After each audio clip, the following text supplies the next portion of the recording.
Dmase, Vingan, and Donick, 1025. The Game, Willy, Donick, Derek Mason, Adam Vingan, and Connor Newt here with you on a beautiful Friday in Nashville, Tennessee. If Willy isn't here, he'll be here momentarily. He is coming down from a big Denison Big Red win. His son, Mahoney Donick, a part of the Denison Big Red baseball team. Number 1 seed. Number 1 overall seed in the Division III baseball tournament. A come-from-behind 5-4 win for the Big Red. Willy Donick up in Ohio cheering on his son. So he'll join us momentarily. We'll get the recap from him. But Derek, Connor, folks, we have the Titans schedule. It's right here in front of us. Yes. Live and in living color. You knew for months who the Titans' opponents were. You knew for months where each game was going to be. But now you have the order. The Titans open at home against the New York Jets on September 13th, as we discussed yesterday. They host the Philadelphia Eagles in Week 2 before visiting the New York Giants in Week 3. Their bye week is Week 9, right in the middle of the season. And their final game at Old Nissan Stadium is January 3rd against the Pittsburgh Steelers. And if you're looking for us to provide you game-by-game analysis 4 months before kickoff, you got the wrong show. We do, however, reserve the right to do it when we're desperate for content. But we are not desperate for content today. Derek Mason, honorary Nashville Cats captain. By the way, Jeff Fisher, the one and only, will join us at 4. Derek Mason, along with Kevin Dyson, will be the honorary captains for the Nashville Cats tomorrow in Clarksville. So we'll talk about that and more with Jeff Fisher at 4. But honorary Cats captain, Derek Mason, now that you've had a chance to gloss over the schedule, what stands out to you? As I recently spoke, I predicted that they would have... How many? 2. Let's be honest, Derek. How many primetime games did you say the Titans were going to get? I said 2, possibly a third to flex. You said 2 scheduled primetime games on the docket and 1 flexed primetime game for a total of 3. Yes. Yeah, and you know what? And how many did they get?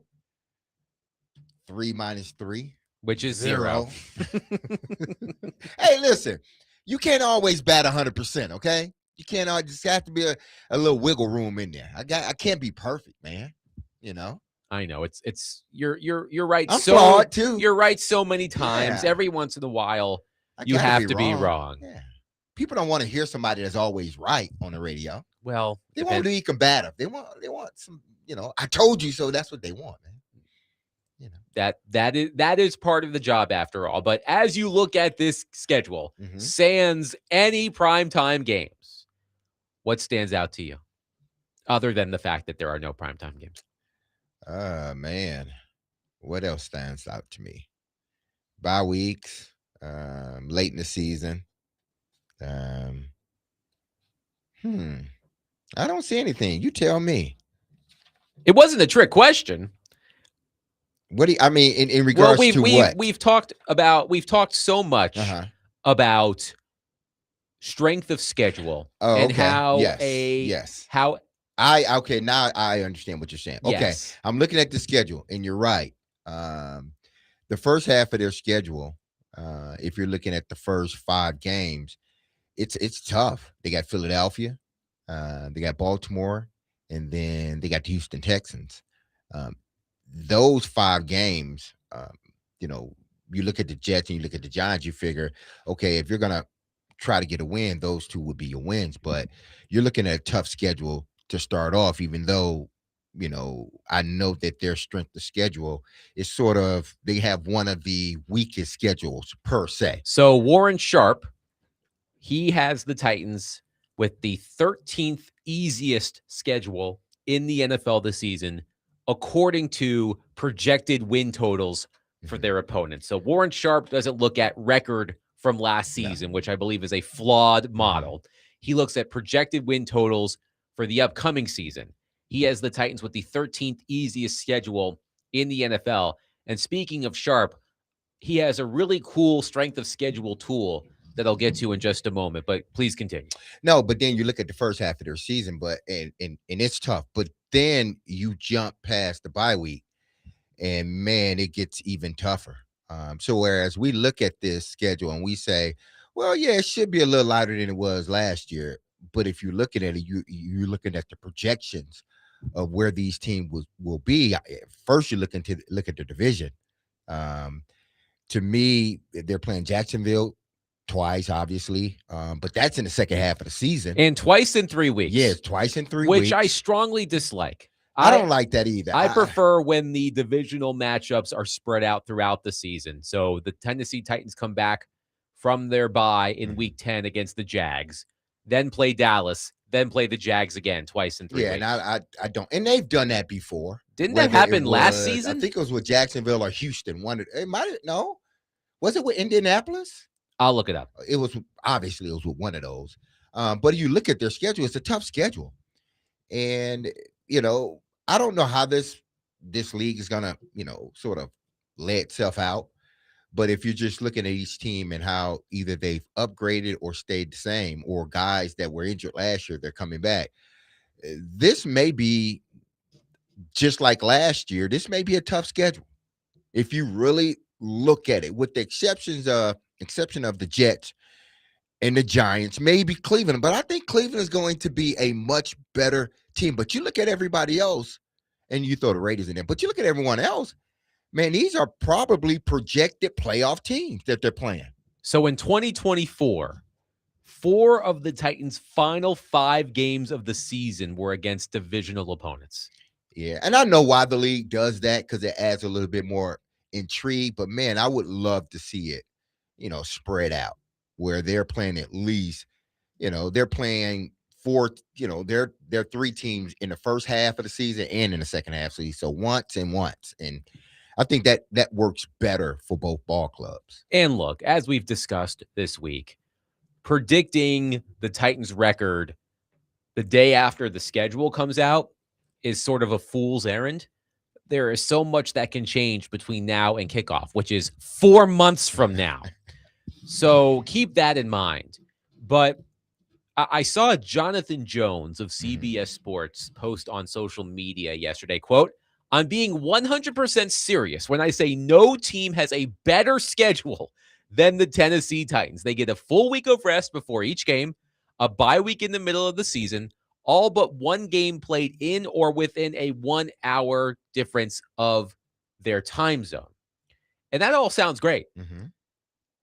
The Titans started home against the New York Jets. We talked about this yesterday. There's a lot of pressure on a week 1 game against 2 bad teams, but with Robert Saleh now coaching the Titans, that's a big storyline.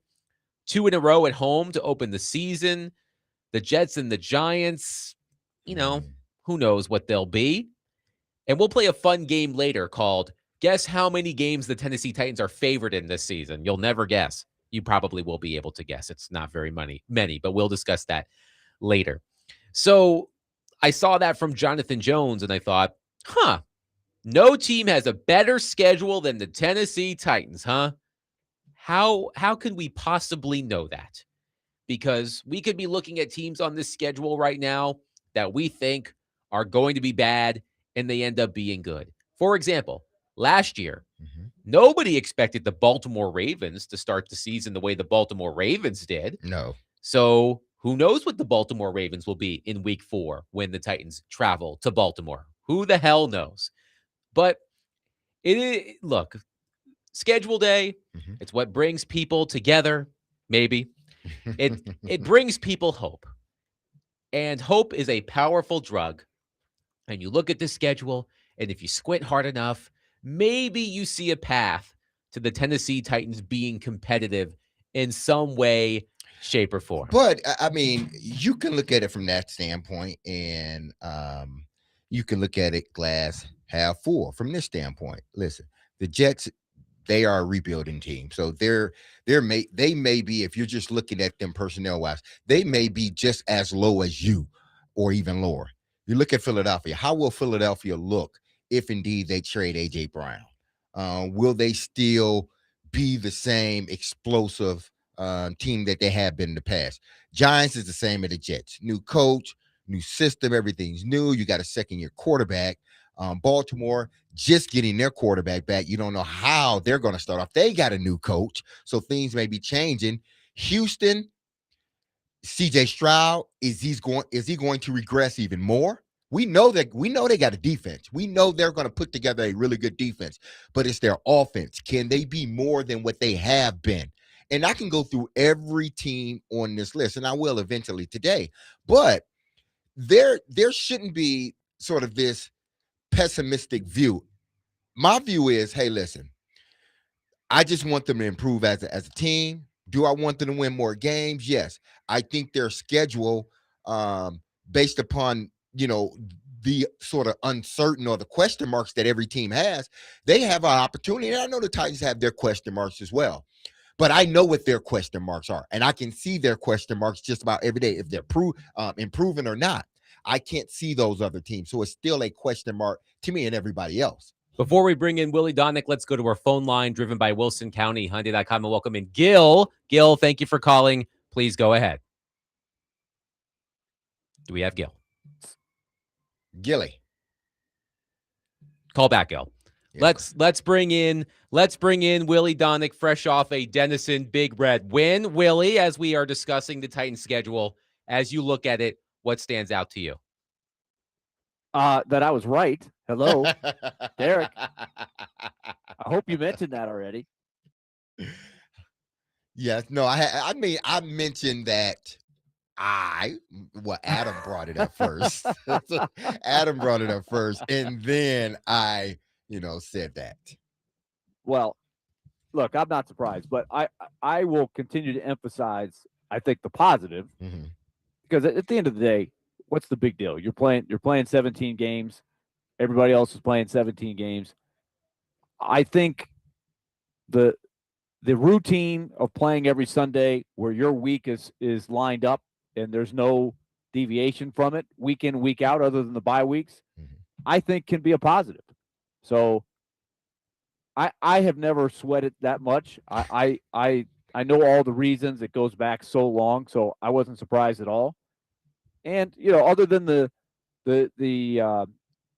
2 meetings with Jacksonville over a span of 3 weeks, I didn't think there was too much out of the ordinary. They played the other division teams early and then late. And we'll see if this turns out to be a schedule that hopefully is a little bit easier than last year. Willie, Adam did bring up the fact that they play Jacksonville in the span of twice in 3 weeks, and he doesn't like it, and I don't like it either. I think it needs to be spread out a little bit more with their division foes. How do you feel about that? Yeah, that's odd. I don't know why they have to do that, but it's not like it's never happened before. Yeah. It does happen sometimes. It's kind of strange that I've seen that happen with the Titans and some of the division teams late in the season. So at least it's not way at the end. It could end up being something that's really positive, and it could be negative depending on what's going on. Like if you catch them twice in 3 weeks and they've got a rash of injuries going on over there at Jacksonville, it could turn out to be a really good thing. Let's go back to our phone line. Gil is with us. Gil, thank you for calling. Please go ahead. Yeah, can you hear me now? Yes, go ahead. Yeah, I wanted to say this season opener is so critical for the Titans. I mean, you look at if you was an Amy Adams situation and you got a new coach, you got a new offensive coordinator, you got new jerseys. I mean, a Cam Ward, your first pick is a receiver. I mean, and then the NFL blesses you to come in against the Jets. That probably one of the only games we'll be favored to win in the season.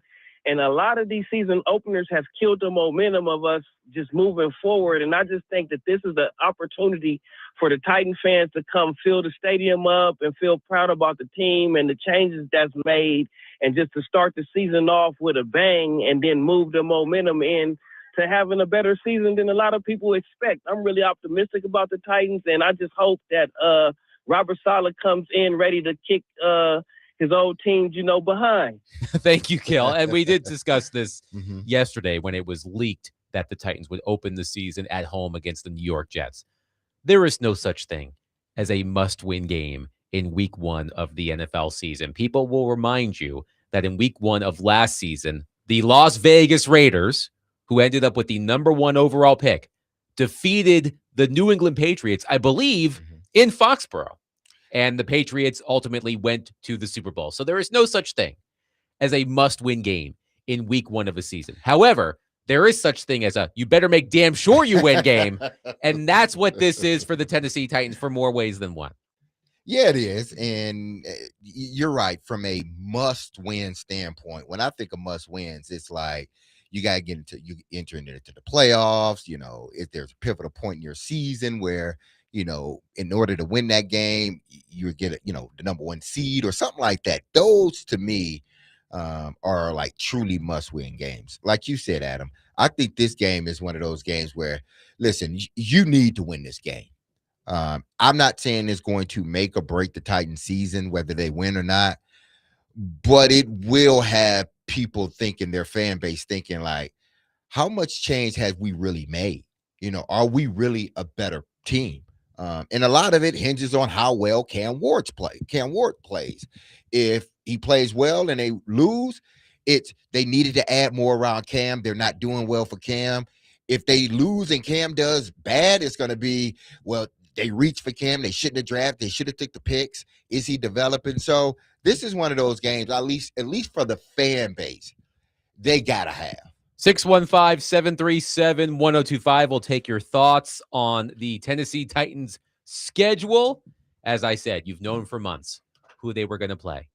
You've known for months where those games were going to be. And now you know what order they're going to be played in. Let us know, 615-737-1025. But by the way, Willie and Derek, I regret to inform you that our buddy Mike North is at it again. We will get to that.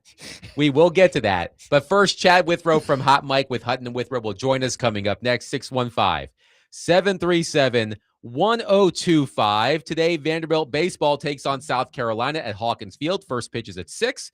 Catch all of the action here on 1025 The Game. Our coverage is presented by Gary Force Acura.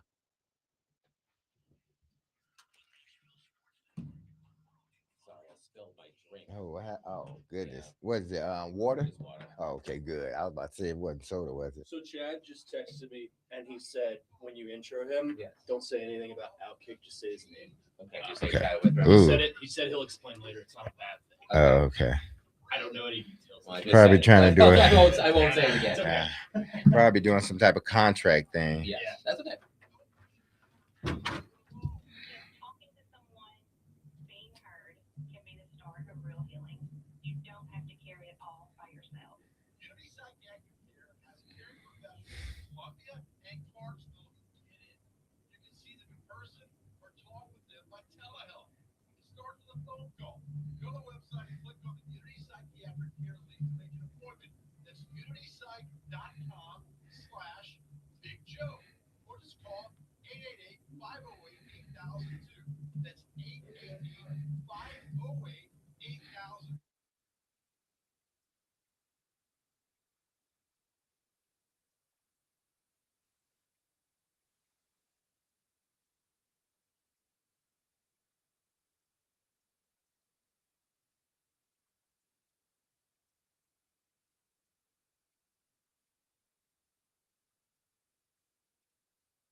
Dmase, Vingan, and Donick, 1025. The Game. Willy Donick, Derek Mason, Adam Vingan here with you. Let's go to our phone line, driven by WilsonCountyHyundai.com.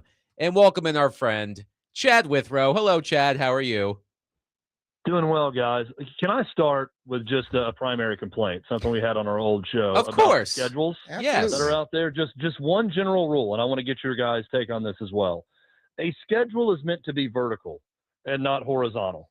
Yes. If I go to a website Yes. or anywhere and the schedule is not straight up and down, I lose my ever-loving mind I'm every with you, single Chad. time. I'm with you. And the Titans website, thank you, Dmase, and the Titans website right now has it horizontal. It's like blocks of 3 or 4 going left to right. If I am looking at a schedule, since the beginning of schedules, it needs to go straight from the top to the bottom. I don't care if it's 162 Major League Baseball games.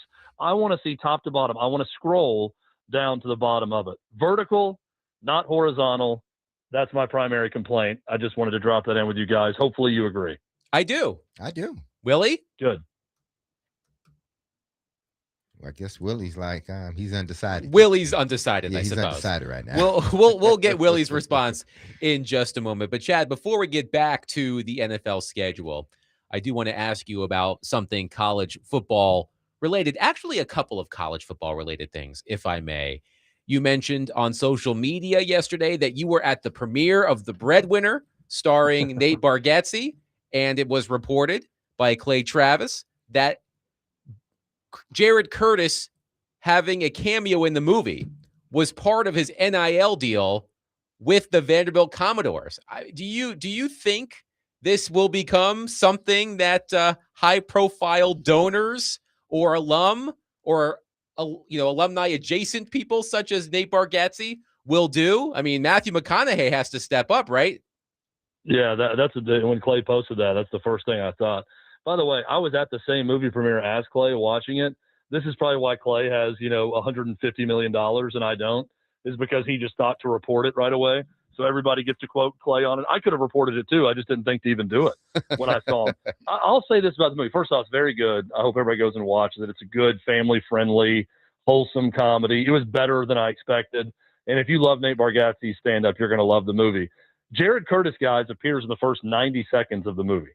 I mean, it is right in the beginning. He is there. If you are an insider in Nashville, you know exactly who it is. I think most of America is going to have no clue what's going on because here's some young guy in a Vanderbilt hat and Nate Bargatze is trying to sell him a minivan, right, in the movie. Look, to get that into an NIL deal is crazy. And yes, I mean, if anybody has, Will Ferrell, who's going to host SNL in the season finale this weekend, a big USC fan and a USC alum, can he get guys into movies? I mean, the ability of some of these alumni to get some guys, some recruits, some transfers, whoever, into a movie, into a clearly product place scene. I mean, Nate Bargatze in the movie is a Toyota dealer, and I wonder if that's part of it with Jared Curtis also. Yeah, I mean, it's a wild, wild world, and it's probably just the tip of the iceberg.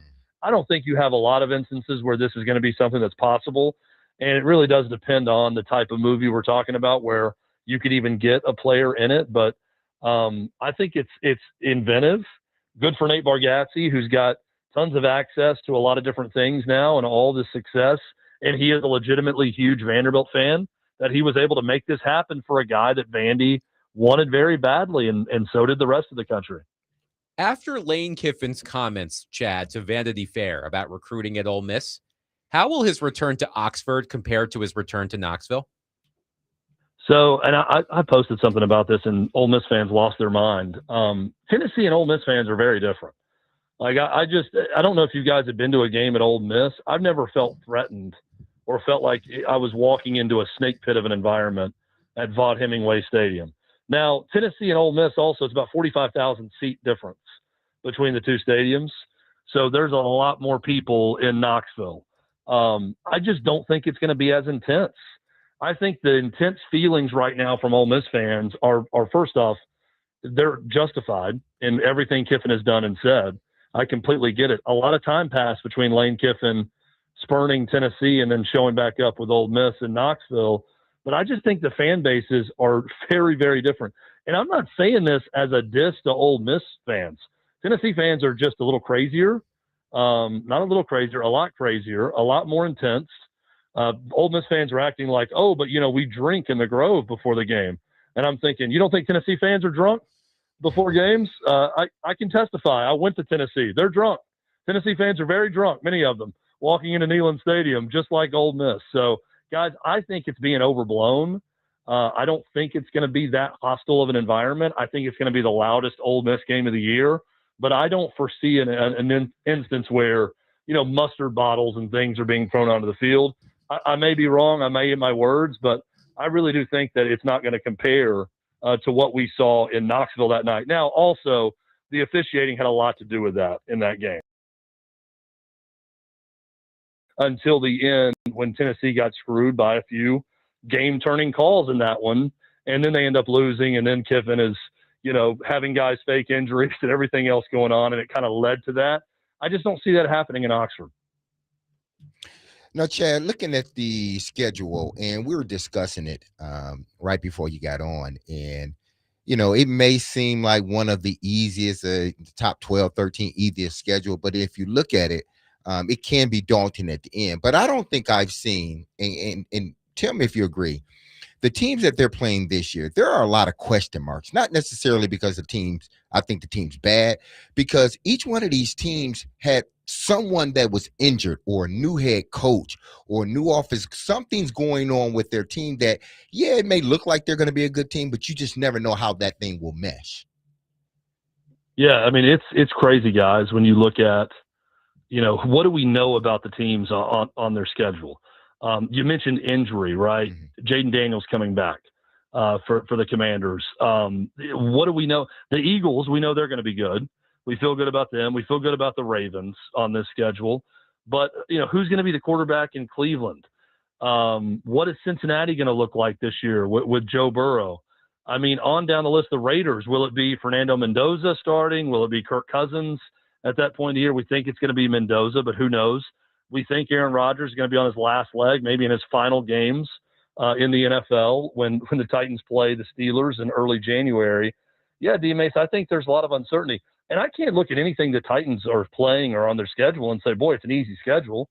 I mean, they get an easier schedule based on, a poor finish this last year. And that kind of slots their schedule that way. But I'm not looking up and down the schedule and just saying, oh, this is a win, this is a win, this is a win. They're going to win games. I mean, they were able to do that the last season, the last couple seasons also, and not win many of them. But, yeah, I don't know that there are any surefire things I'm pointing to on the schedule and saying, oh, this is going to be an easy one. Now, looking at the first game of the year against the Jets, I think it would be too far to say it's a must win, but I think it's a you need to win type game. Not necessarily because I think if they lose that game, then the season is going to be disastrous. No, but I think if you're looking at this fan base, you have a new head coach, everything that's surrounding this team the last couple of years. I think that from a fan standpoint, that is a game that they need to win. Absolutely, guys. It's not a must win, like you said. It's a tone setter for the season. If fans are going to buy into Robert Saleh in this sort of lame duck last year in Nissan Stadium, this Nissan Stadium season, going into the new one and all that, to have any excitement about the future, to me, that's a game you got to get.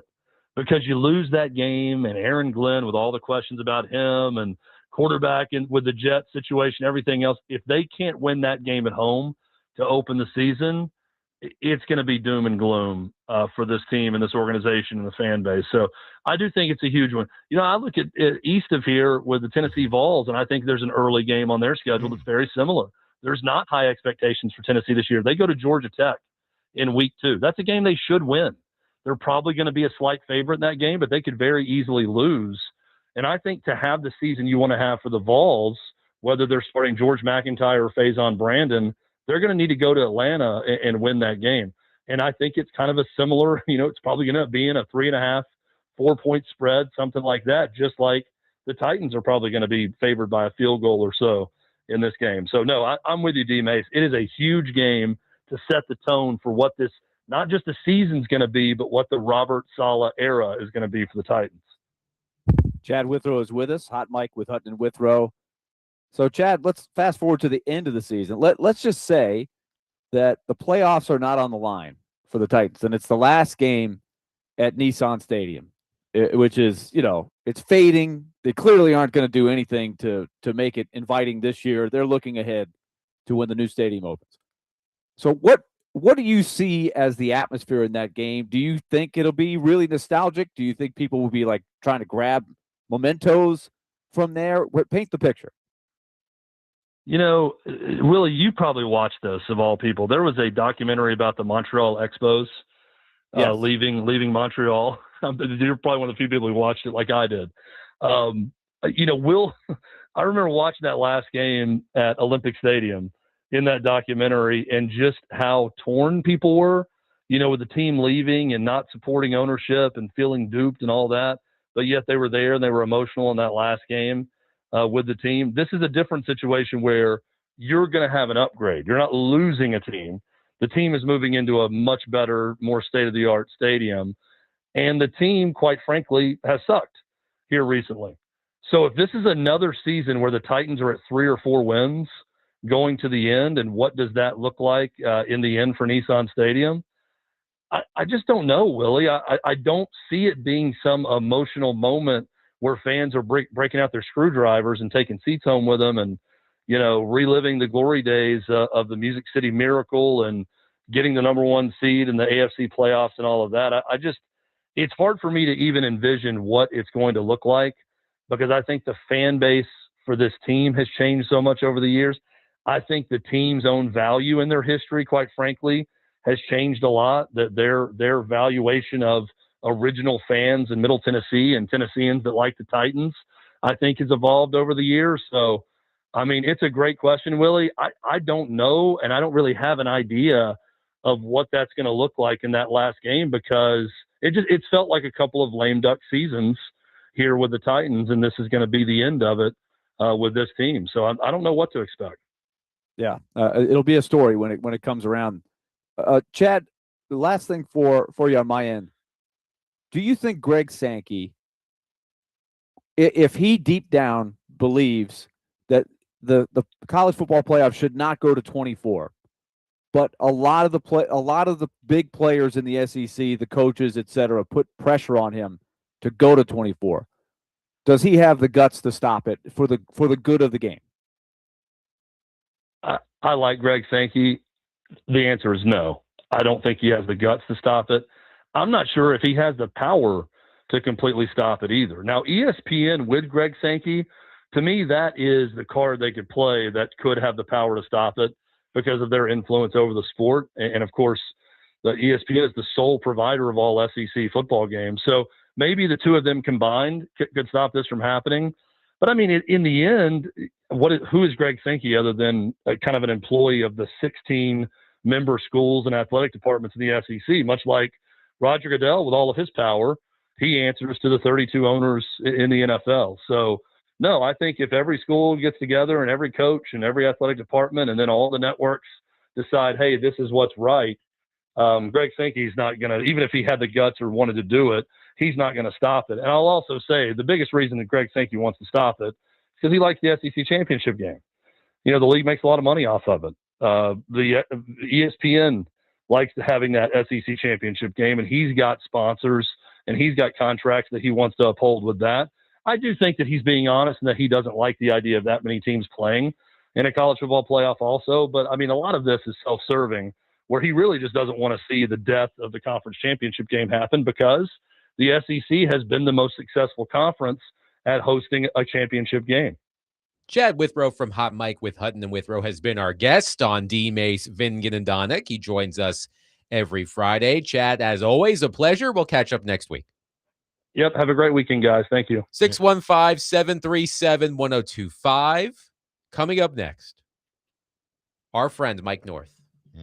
He said last year, you can't draft your way into prime time, and he's a man of his word. You've got to give him that. We'll discuss that coming up next. 615-737-1025. Today, the Nashville Sounds face the Iowa Cubs at First Horizon Park. First pitch is at 6:35. Catch all of the action on 94.9 The Fan, presented by Twin Peaks. family leisure, and social cantina.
Stamp this here.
The 615 Open Golf Tournament might be sold out, but you can bet on all kinds of awesome experiences.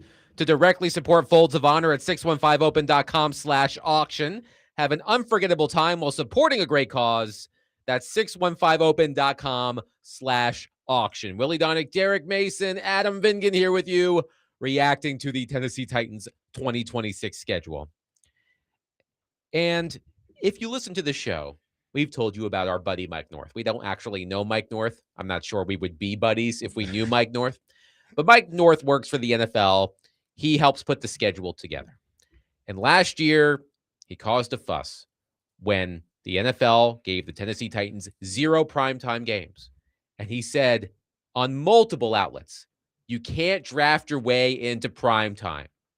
So I was curious last night, guys, as the schedule started coming out. Would Mike North be true to his word? And I have to hand it to Mike North. He was, because there were 5 teams that did not receive primetime games. The Tennessee Titans, the New York Jets, the Arizona Cardinals, the Miami Dolphins, and the Las Vegas Raiders, who, of course, selected Fernando Mendoza, number 1 overall. So, Willy, you really can't draft your way into primetime. Well, apparently Mike North makes all the rules. I guess my question is he really in charge of the whole thing? Like, if he No, I think he plays a part the in Raiders it. Well, I mean, I don't know, like, if there's a committee of 3 people, 30 people, Roger Goodell in there. I don't know, but when they have these philosophies, or is it the TV execs that are saying, yeah, we don't want the Raiders, we don't want the Titans, the teams you listed off, or is it just week by week a draft process amongst the TV partners, and Mike North is just kind of sitting there and listening what the other people say? I would love to know how that works. I'm sure it's whoever paid the most money. You get first dibs at what games you want to have as your primetime games. I'm not sure if Mike North, he's probably just the guy that they say, okay, we put the schedule together. All right, here, Mike, you go explain it to everybody. And he's like, all right, this what you want me to say?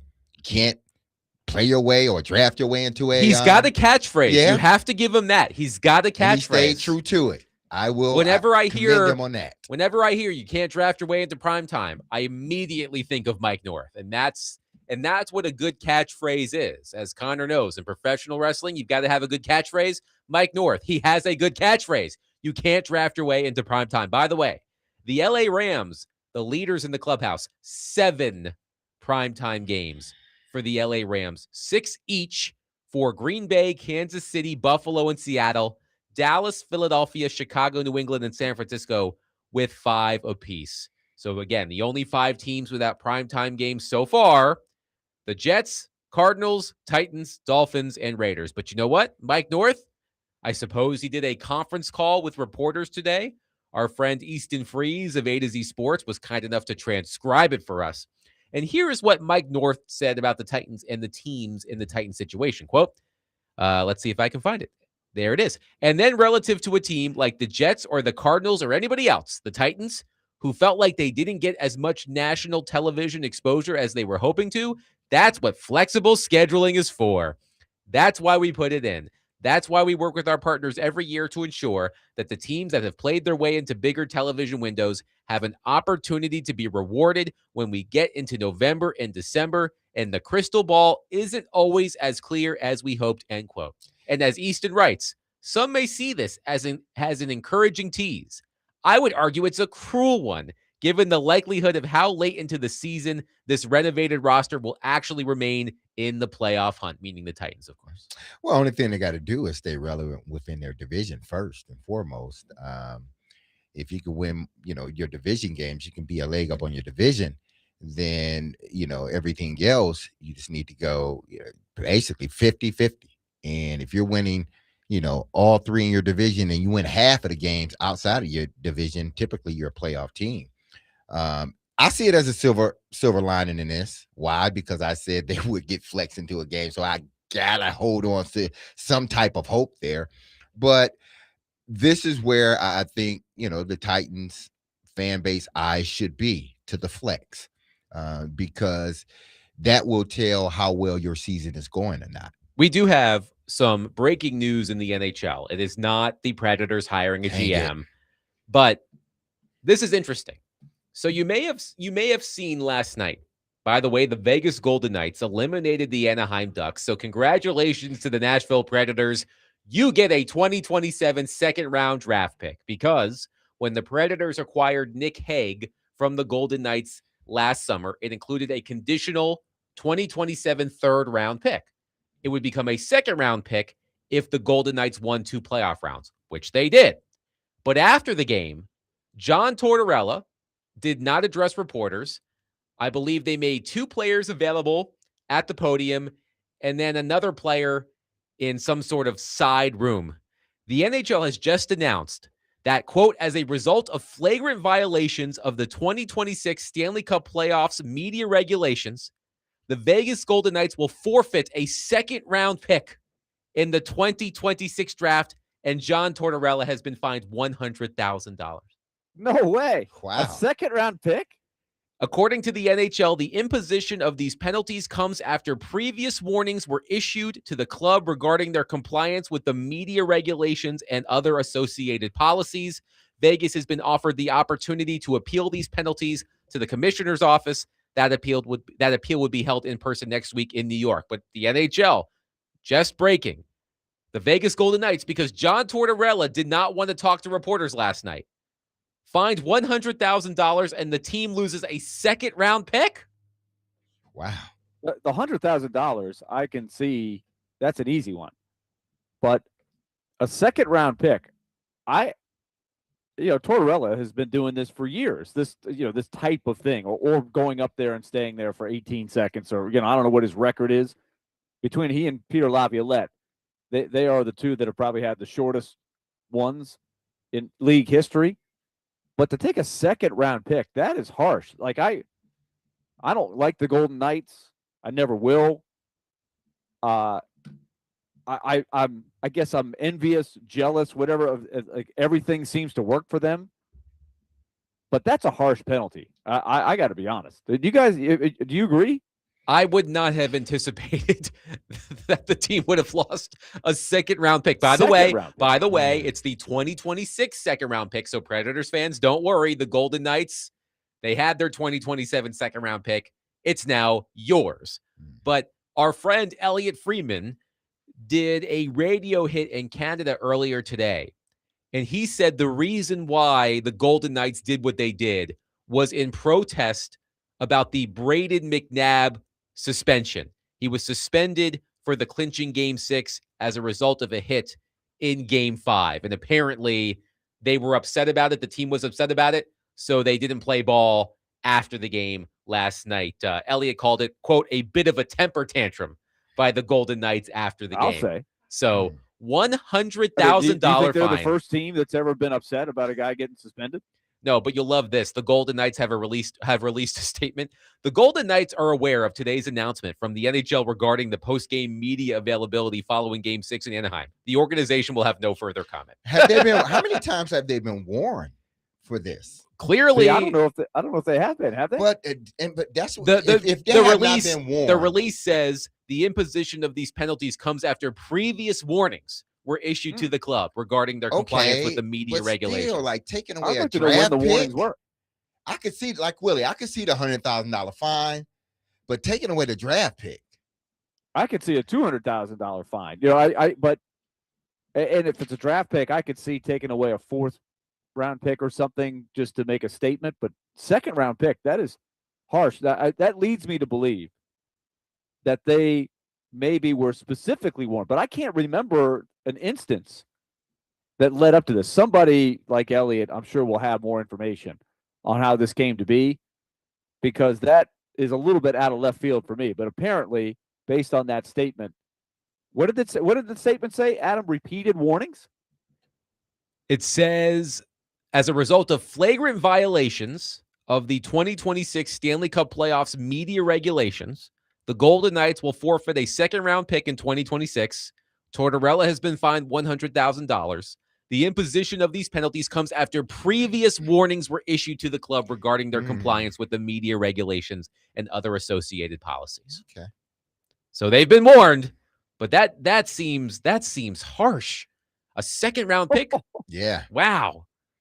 Man, they must They have don't been have warned that many all draft picks season. to begin with. Right. They don't. They have one less second-round pick now because it's the Predators. Yeah. By the And way, now one less than that. by the And way, they've already traded a bunch of first-round picks. I know. I don't know if they have their first-round pick this year or not. I can't remember. They've had so many deals that they've made. By the way, Golden Knights at Avalanche, Western Conference Final, Game 1 on Wednesday. 615-737-1025. I know we were talking about Mike North, and I love talking about Mike North, but when I saw that penalty for the Golden Knights, I had to bring it up. I would have never imagined that in my wildest dreams. 615-737-1025. Coming up next, tomorrow, our very own Derek Mason. He is going to be an honorary captain of the Nashville Cats, along with his friend Kevin Dyson.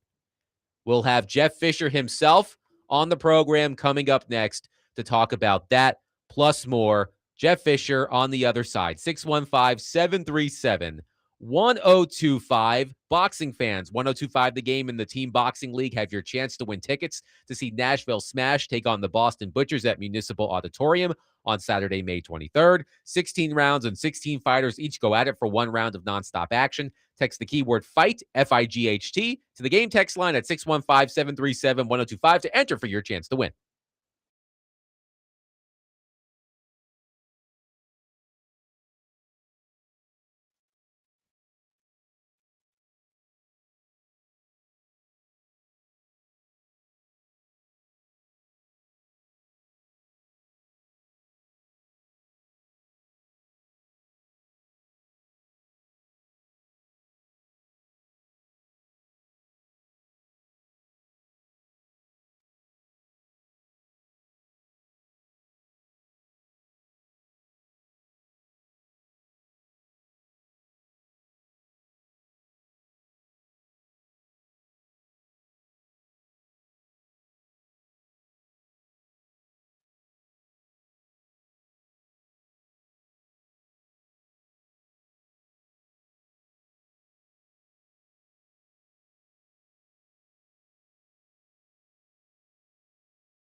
Dmase, Vingan, and Donick, 102.5. The Game. Willy Donick, Derek Mason, Adam Vingan, and Connor Newt here with you tomorrow at F&M Bank Arena.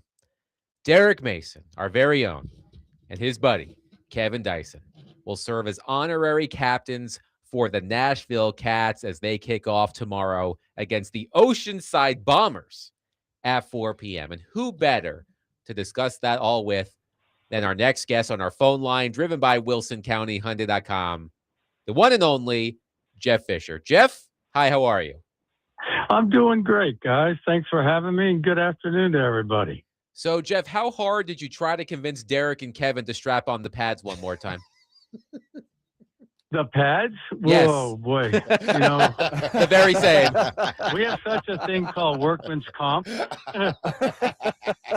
So we got to be mindful of that. But, you know, hey, I'm going to tell you what. You know, everybody that's ever played the game dreams at night every once in a while about having one more play, you know. But I think we'll stay away from this. It's been a really fun run for us, and we're really excited to have, you know, Kevin and Derek up there. It's just the fans have been great over the last 3 home games, and you know, I think I know for a fact that they're really excited. So about the fact that they're going to come in and be the honorary captains, and I can't wait to see them and catch up. Derek, So thank you. Derek, Thank you, Derek. Oh, you you're need welcome, to, Coach. You need to put the jugs machine away, is what Jeff is saying. Go home. I'm not sure I can give him one play right now. Well, we'll find out.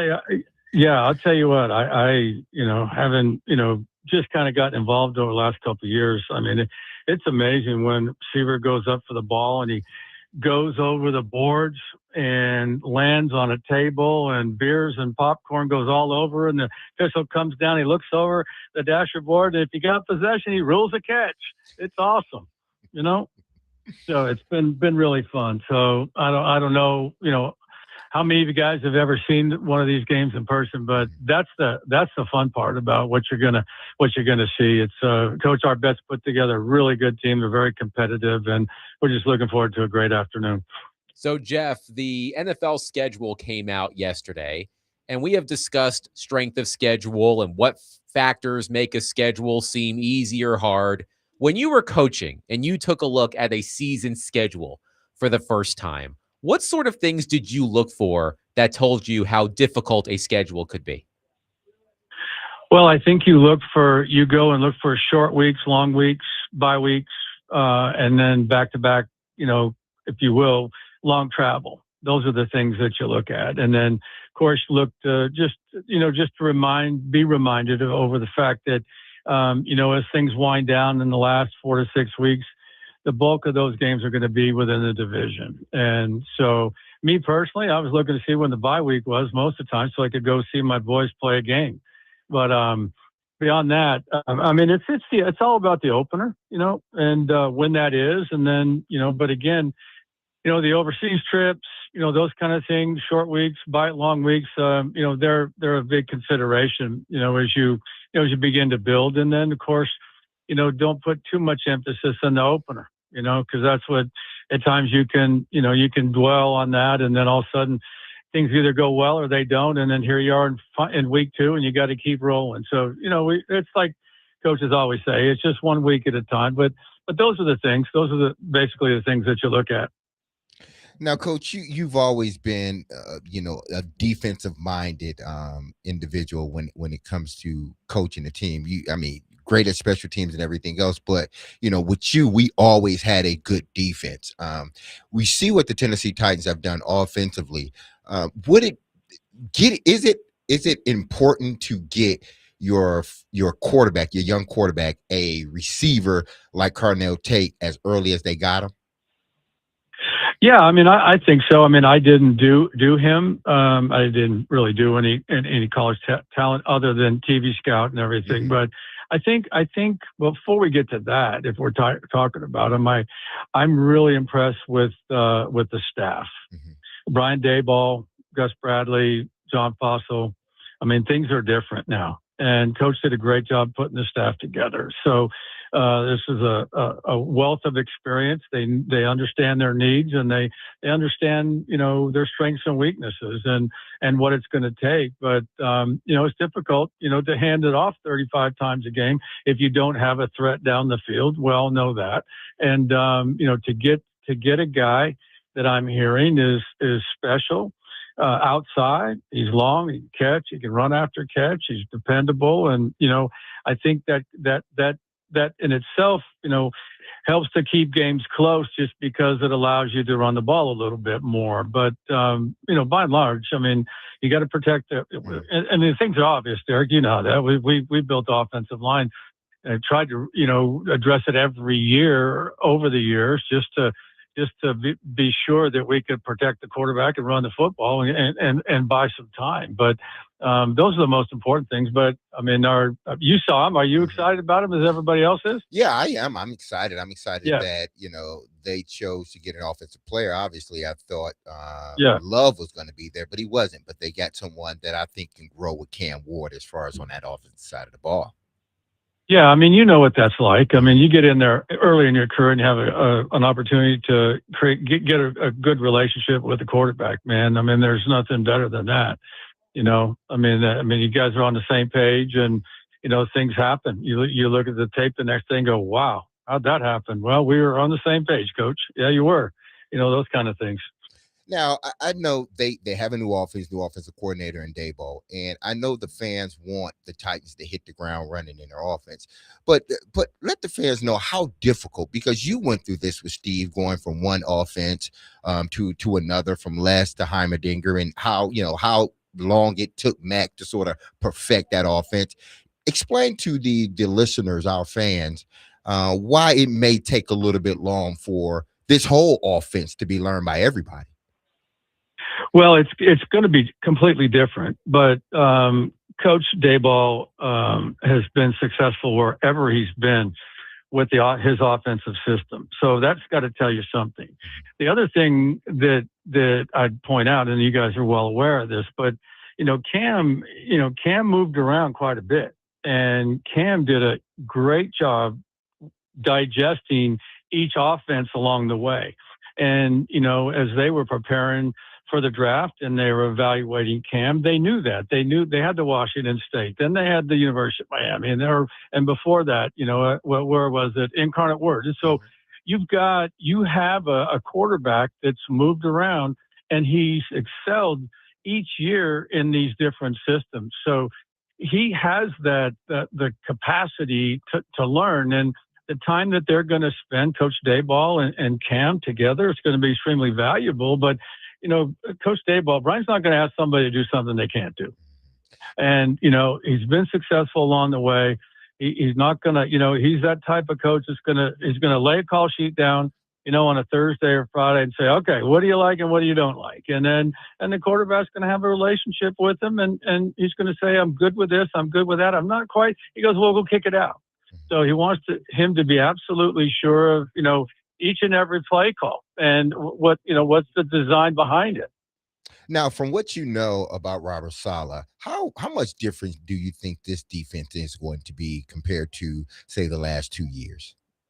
I thought the defense, obviously there were personnel changes, but Denard knows what he's doing. I was with Denard. Denard was on my staff in St. Louis and 1 year in LA. So he knows what he's doing.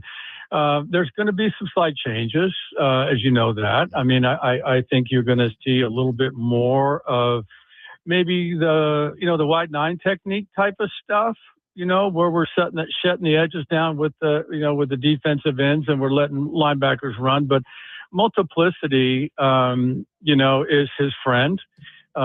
Creating problems front-wise for protection problems is his friend. But it's all going to be about discipline. And, that's the one theme. I don't know if anybody's talking about it, but that's the one word that comes up to me when you look at this whole staff. These players are going to know exactly what to do, how and when to do it, and how hard to do it. And there's no questions about what the expectation level is, in all three phases, as far as I'm concerned.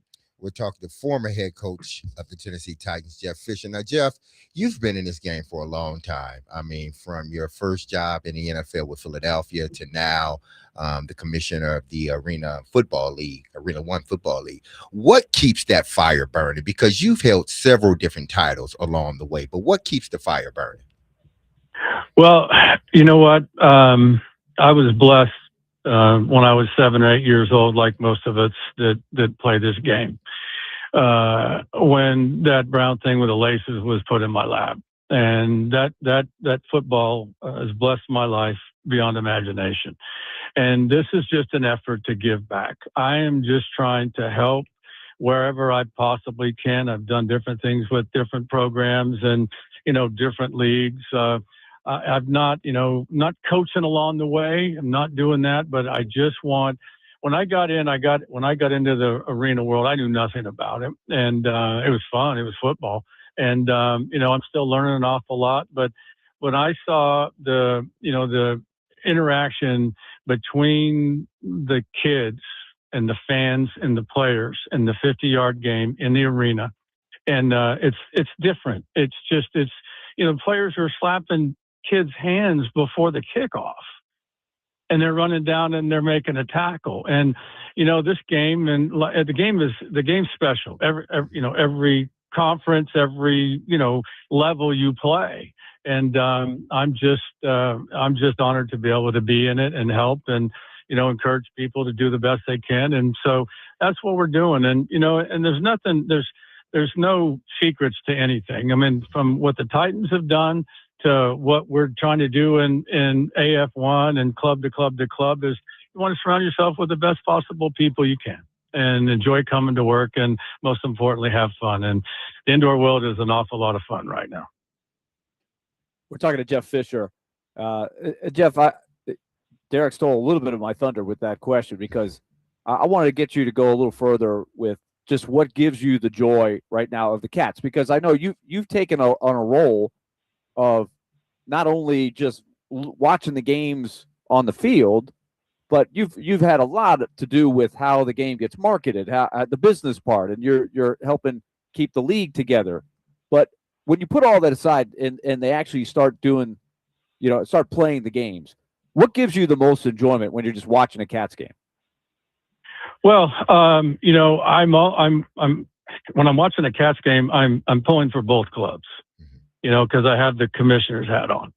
And I mean, for example, last week I had, I was sitting there watching the Cats against the Oregon Lightning, but on my phone I'm watching another game, and that was, I'm taking that up on the, our streaming network, which is the HTN. I'm watching that game, and then as soon as that's over, another game comes on. So I had like 4 games going on in my brain, and so I mean that's that's where I get the enjoyment, and we had the Cats came 2 weeks ago, came down to the last play of the game. Amazing play, a couple laterals, and unfortunately, the Cats lost. For us, for Cat fans, they lost to the Kentucky Barrels. Last week, we had our first overtime game, and games won on the last play of the game. And the fun part about all this is that, depending on what side you're on, I mean, you can be down by 20 points with a minute and a half left and come back and win. The scoring dynamics and everything are just really, really make the game exciting. And, the other thing is I got to point out every time I look at it, I still think to myself, wait a minute, you guys are missing 3 guys. There's only 8 of you out there. So, but the rules are different. I've been working really hard. We hired supervisor officials. It's been great. And we got a really good group of officials across the country, and everybody's getting on the same page. And then, Jeff Jarrett, the wrestling promoter, has done wonders for our league to this point, and there's a lot more ahead. So we're really happy that, guys like that, you want to promote something, go out and get somebody that's promoted something his whole life. And we did that. So we partnered with Jeff here in Clarksville, Nashville, Clarksville, but also at a league level. Jeff, in this day and age, there are so many stats and analytics that you look at to evaluate a football team. But I want to pick your brain about a new coach like Robert Saleh coming in, just from your experience, when you're building a culture, there's no stats that show you, are you building the foundation the way you want it? What do your leaders look like? That's still an intangible that a coach has to have a feel for.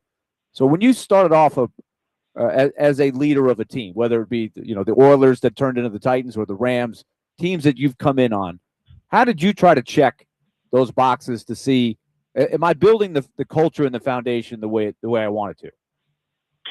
Well, I mean, that's a great question. Let me just go to Coach Saleh first. He has the first experience with the 49ers, and then he becomes a head coach.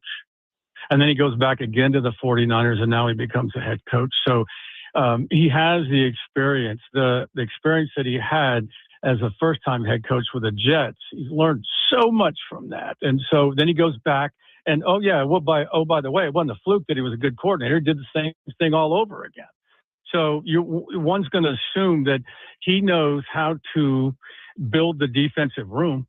And there's really, I mean, the defensive room, the offensive room, your special teams core and all that kind of stuff, they're all interchangeable. He has an expectation level.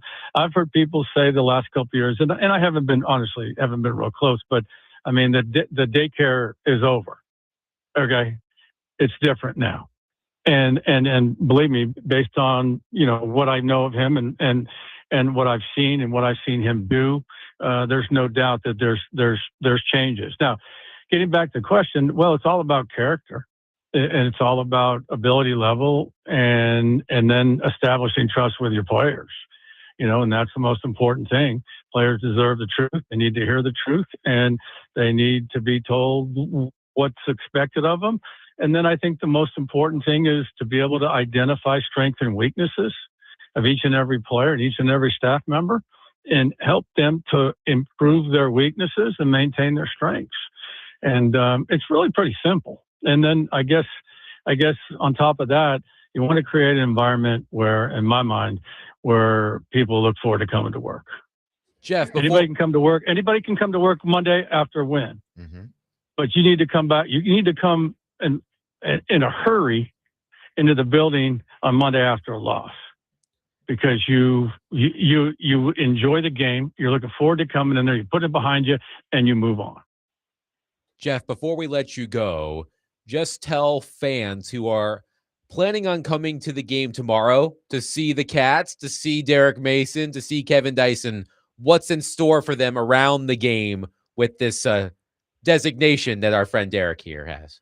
I think if they've been to a Preds game, you're going to see some stuff going on that's going to remind you of being at a Preds game. You're going to see, during TV timeouts, you're going to see activations. You're going to see this. You're going to see that. You're going to see all kinds of fun.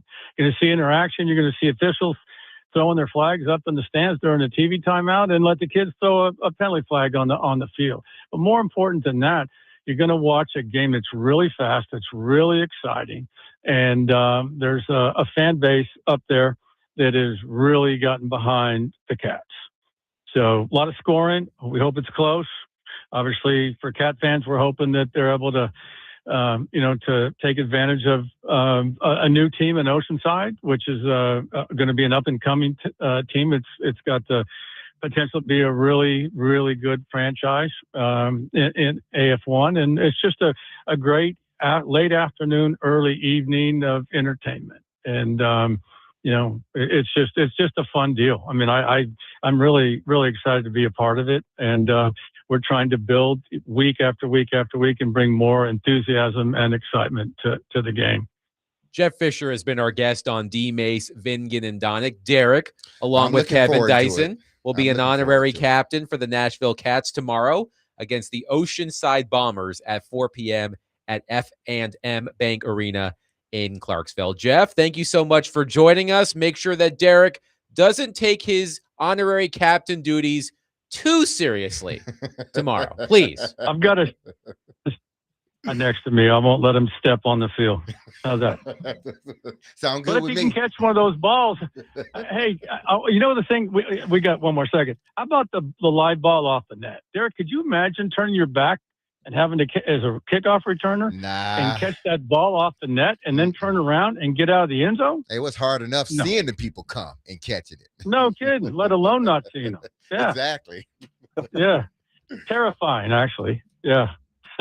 Thank you, Jeff. Hey, we thank look you, forward guys. to tomorrow. Thanks so much. Likewise. Thank you. 615-737-1025. And if you do not have tickets to see the Nashville Cats take on Oceanside tomorrow at F&M Bank Arena, we have a 4-pack of tickets to give away during the 5 o'clock hour as part of Ask Dmase. So if you want a 4-pack of tickets to see Derek Mason and Kevin Dyson and Jeff Fisher and the Nashville Cats tomorrow in Clarksville, be listening during the 5 o'clock hour. 615-737-1025. Coming up next, we're going to play a fun game about the Titans' schedule.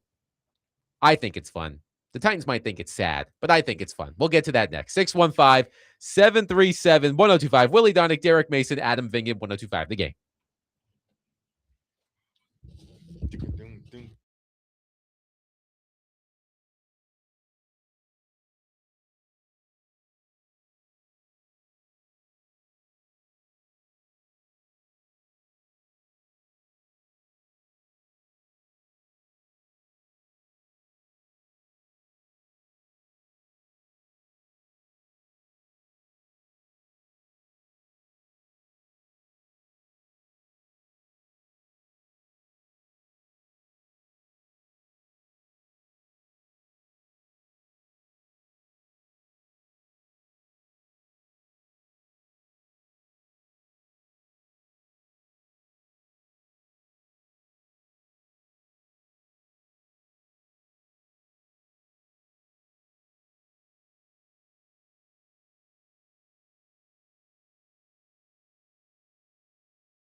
Dmase, Vingan and Donick, 102.5. The Game. Willie Donick, Derek Mason, Adam Vingan here with you.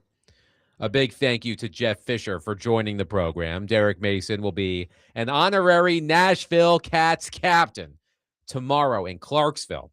And if you want to be there with Derek Mason, be listening during the 5 o'clock hour. We're giving away a 4-pack of tickets to see the Nashville Cats take on the Oceanside Bombers at F&M Bank Arena tomorrow. Kickoff is at 4 p.m. One texter says, Adam, does this mean the Predators lose the 3rd-round pick that was upgraded to a 2nd? No.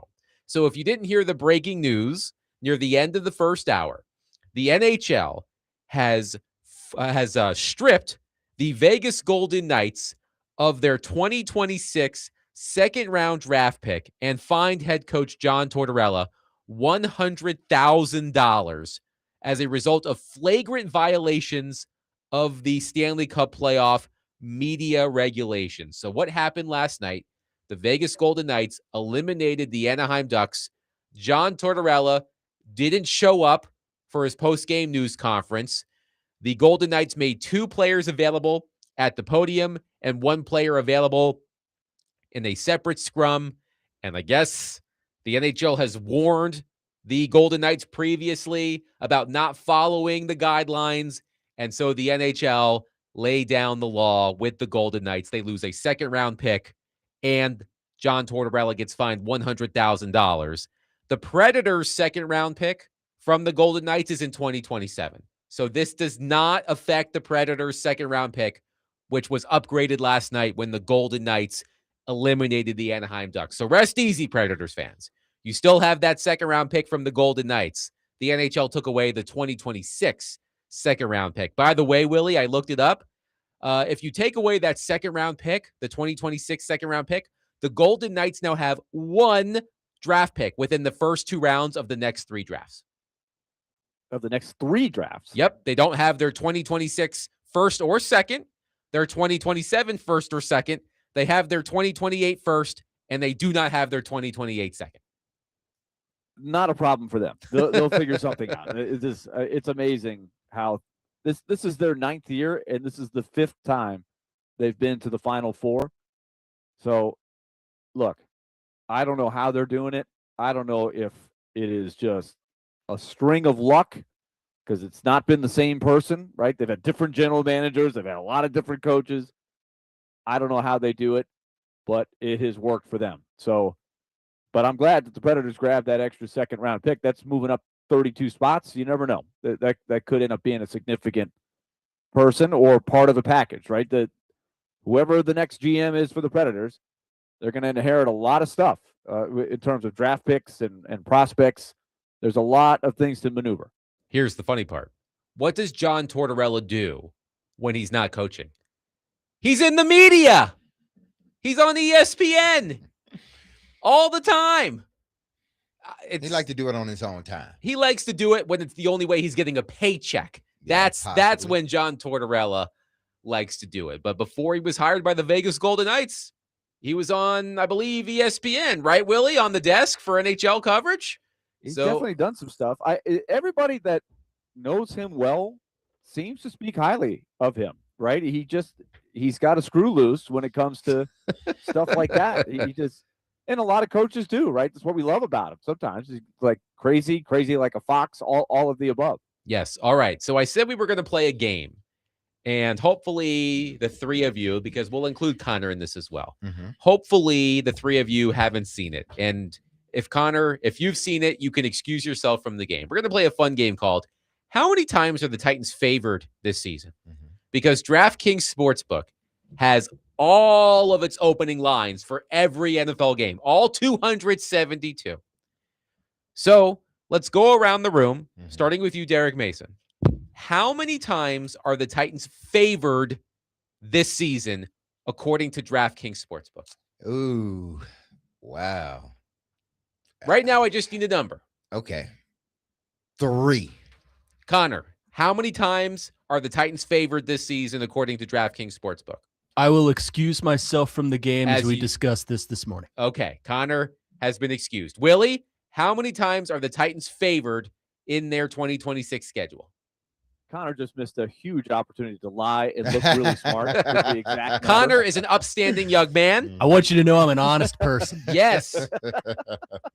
Connor plays by the rules. All right, Willie, how many? I'm going to be strategic about it since Derek said 3. I'm going to say 4. So if it gets higher than that, I'll look smart. All right, so Derek says 3 times. Willie says 4 times. Yep. Neither of you are correct. Derek wins via Price is Right rules. The Titans are favored twice in 17 games this season, according to DraftKings Sportsbook. Can I guess? Yes, that was the next question. Which 2 games are they favored in? The Jets and the Raiders. The Jets and the Raiders. Willie? Jets, Raiders. Oh, what? There's only 2. There are only 2. Yeah, I'll say Jets and Raiders. Both of you say Jets and Raiders. You're half correct because we did talk about this yesterday. Yes. The Tennessee Titans are favored by 3 in week 1 at home against the New York Jets. Is it the Browns? It is the Browns. The Tennessee Titans are favored by 2.5 against the Cleveland Browns. They are not. They are not. They are 1.5 point underdogs against the Raiders. Wow. Okay, here's the next question. Of the games they are underdogs, in which one are they the biggest underdog? The biggest underdog. Man, I would say Cowboys. Okay. Willie? I'm going to say at the Lions. The biggest line.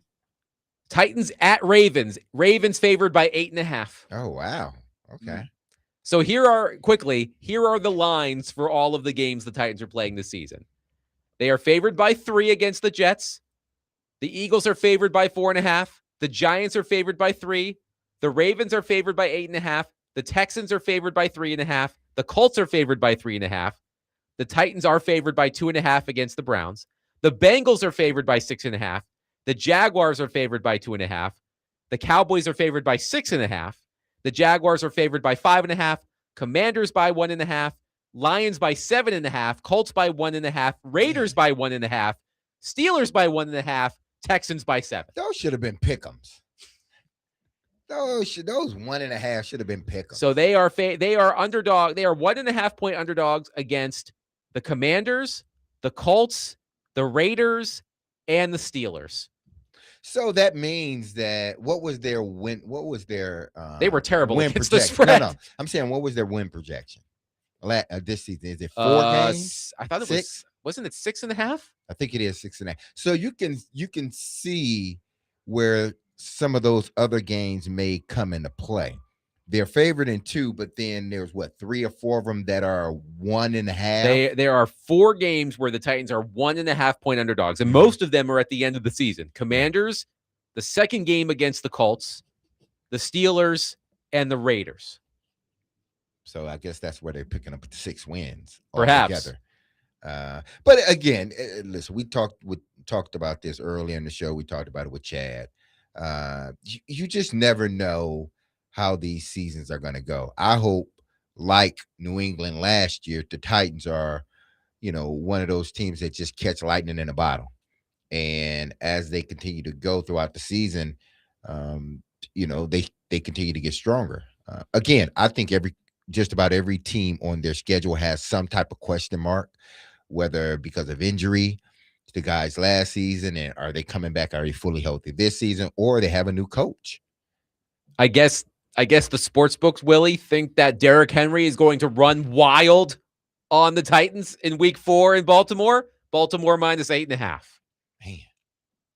I'm disappointed that I didn't get that right. I was close. The Lions 7.5, but yeah, I guess that'll be the thing.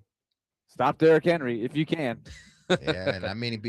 Well, that'll be the new defense, right? Hey, let's see what they got with the new defense. Can they contain them? 615-737-1025. The Titans are favored twice this season, according to DraftKings Sportsbook's opening lines. They are a 3-point favorite in week 1 against the Jets. They are a 2.5 point favorite against the Browns in week 7. 615-737-1025.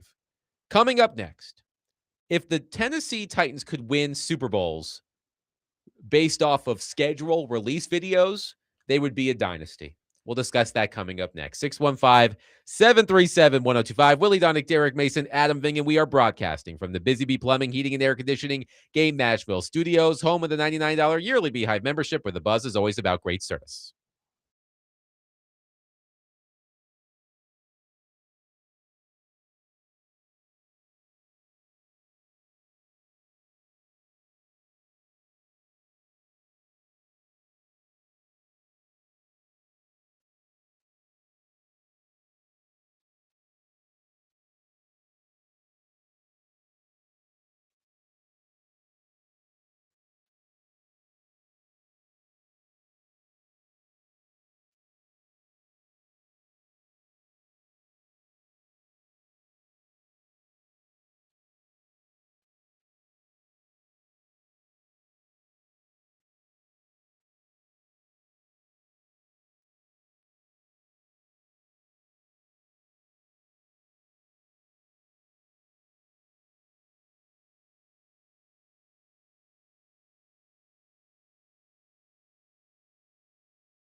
Dmase, Vingan, and Donick, 1025. The Game. Willy, Donick, Derek Mason, Adam Vingan here with you, continuing to discuss the Titans 2026 schedule.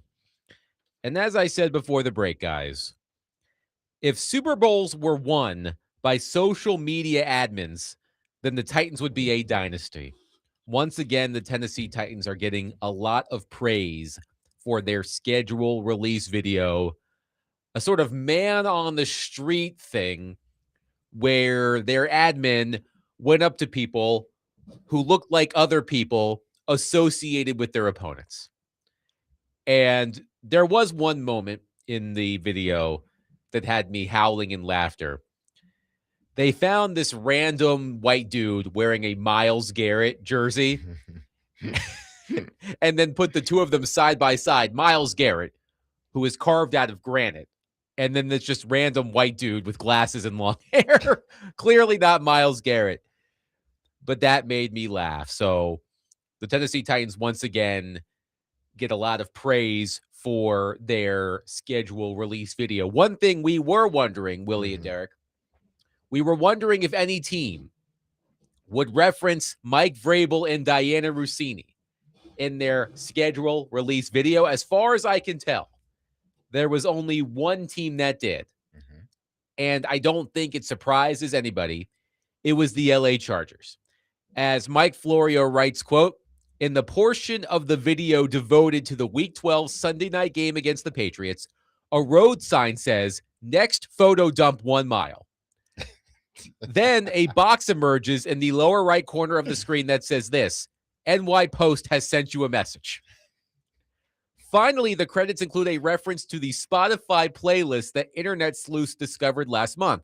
Operation Playlist, quote unquote, expands from a series of options with a reference to the date on which the playlist emerged, December 18th, 2022, one day after Vrabel's Titans lost their 4th game in a row, ... to the Chargers.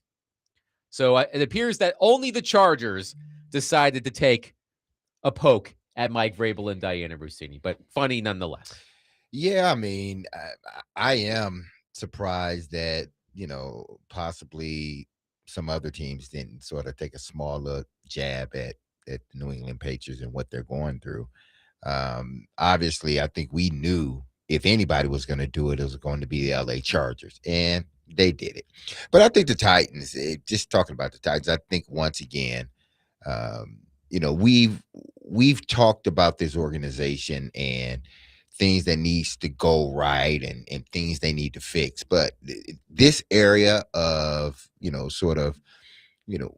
doing things from a social media standpoint when it comes to their schedule, they've always hit it 100%. Each time they've done it, it's been one of the best, if not the best, in the NFL. So hopefully this can translate to what they do on the field.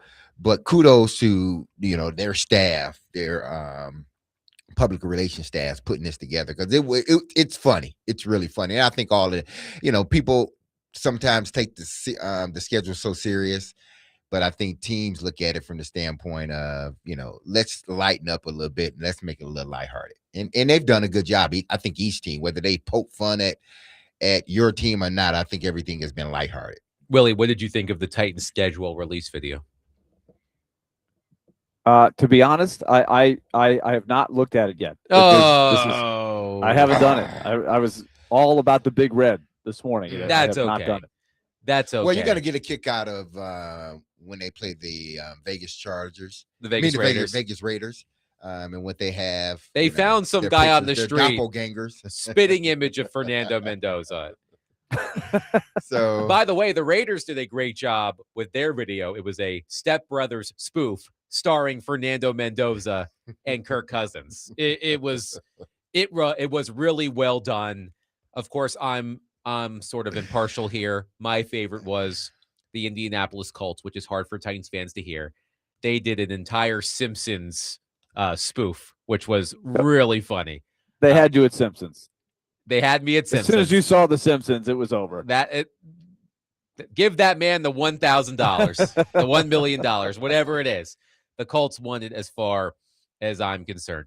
Franklin on their text line says, love the way y'all say the Jets game isn't a must win. yet gave 6 reasons why they have to win, LOL. It is a must-win. Do a segment on what happens if they lose that game. Well, we know what's going to happen if they lose that game. I've already said it. Y'all are going to be pissed.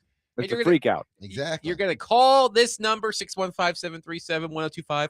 Our phone and text lines are driven by WilsonCountyHunted.com, and you're going to bitch and moan about the Tennessee Titans losing week 1 to the Jets and how Robert Saleh should have never been hired and that Cam Ward stinks and everything stinks. Shouldn't have drafted Carnell Tate. I mean, it's going to be a whole bunch of stuff. Yeah. I mean, as we said yesterday, there is no such thing as a must-win game in week 1 of a 17-game season.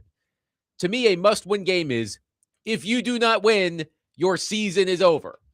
The season could theoretically be over if the Titans go 0-1 against the New York Jets, but it won't be literally over. But I have termed it as you better make damn sure you win game, because you want proof of concept right off the hop, and there will be no shortage of motivation. You know, Robert Saleh is going to downplay it. He's going to be asked about it throughout training camp, throughout the preseason.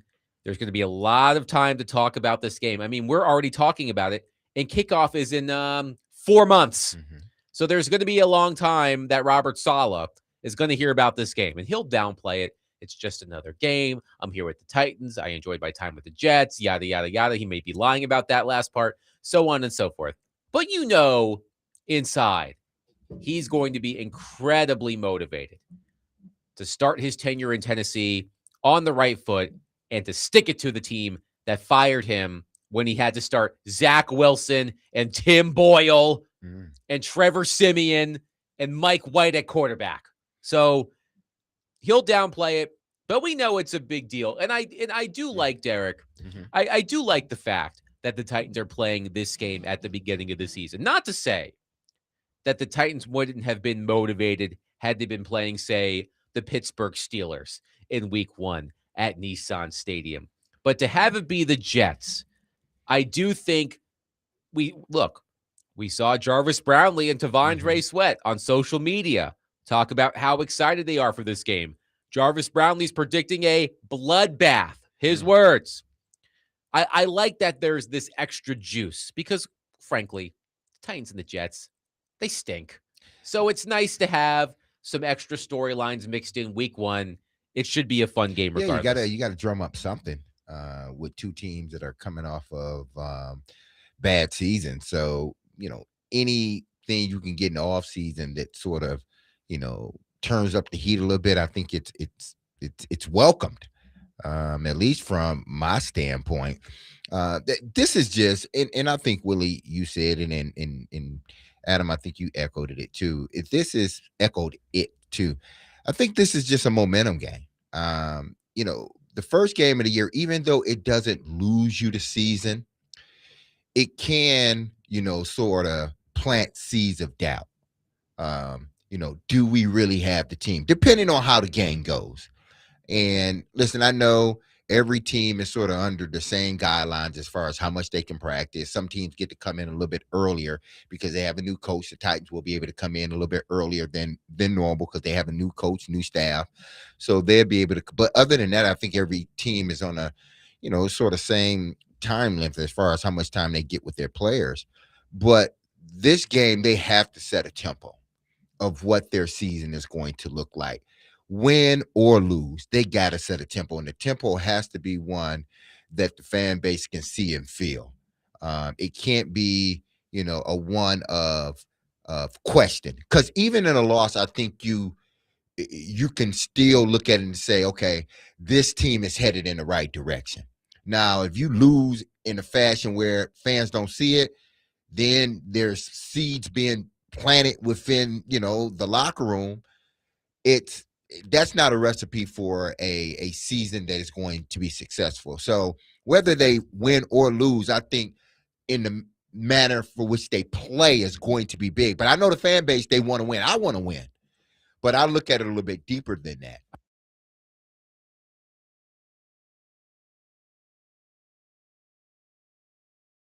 I mean, and I'll share it again in case you missed it. Tennessee Titans, they receive Cam Ward trots onto the field at Nissan Stadium for his first series of the season. Carnell Tate by his side, first NFL play. Cam Ward drops back, pressured by T'Vondre Sweat. Throws a pass, a desperation pass to avoid T'Vondre Sweat's pressure. Carnell Tate goes up for one of those contested catches he's so good at, except this time, Jarvis Brownlee comes down with it and returns it for a pick six. 6-0 Jets. The Jets, by the way, had 0 interceptions last season. That's the worst case scenario. And by telling you about it, I'm trying to jinx it because you guys think I have that sort of power. 615-737-1025. Coming up next, it's time for Ask Dmase, as it is every Friday at 5 during the offseason. But there's a twist. The best question to Derek Mason via text will receive a a 4-pack, not a pair, a 4-pack of tickets to see the Nashville Cats take on the Oceanside Bombers at F&M Bank Arena tomorrow. Derek Mason, of course, will be an honorary Cats captain along with Kevin Dyson tomorrow in Clarksville.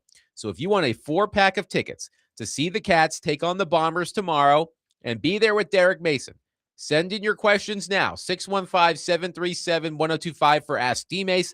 The best question, as selected by Derek, will win those tickets. 615-737-1025. Willy Donick, Derek Mason, Adam Vingan, 1025 The Game.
Dmase, Vingan, and Donick, 1025. The Game. Willy Donick, Derek Mason, Adam Vingan, and Connor Newt here with you. By the way, we have our review of the Titans schedule video from Willy Donick.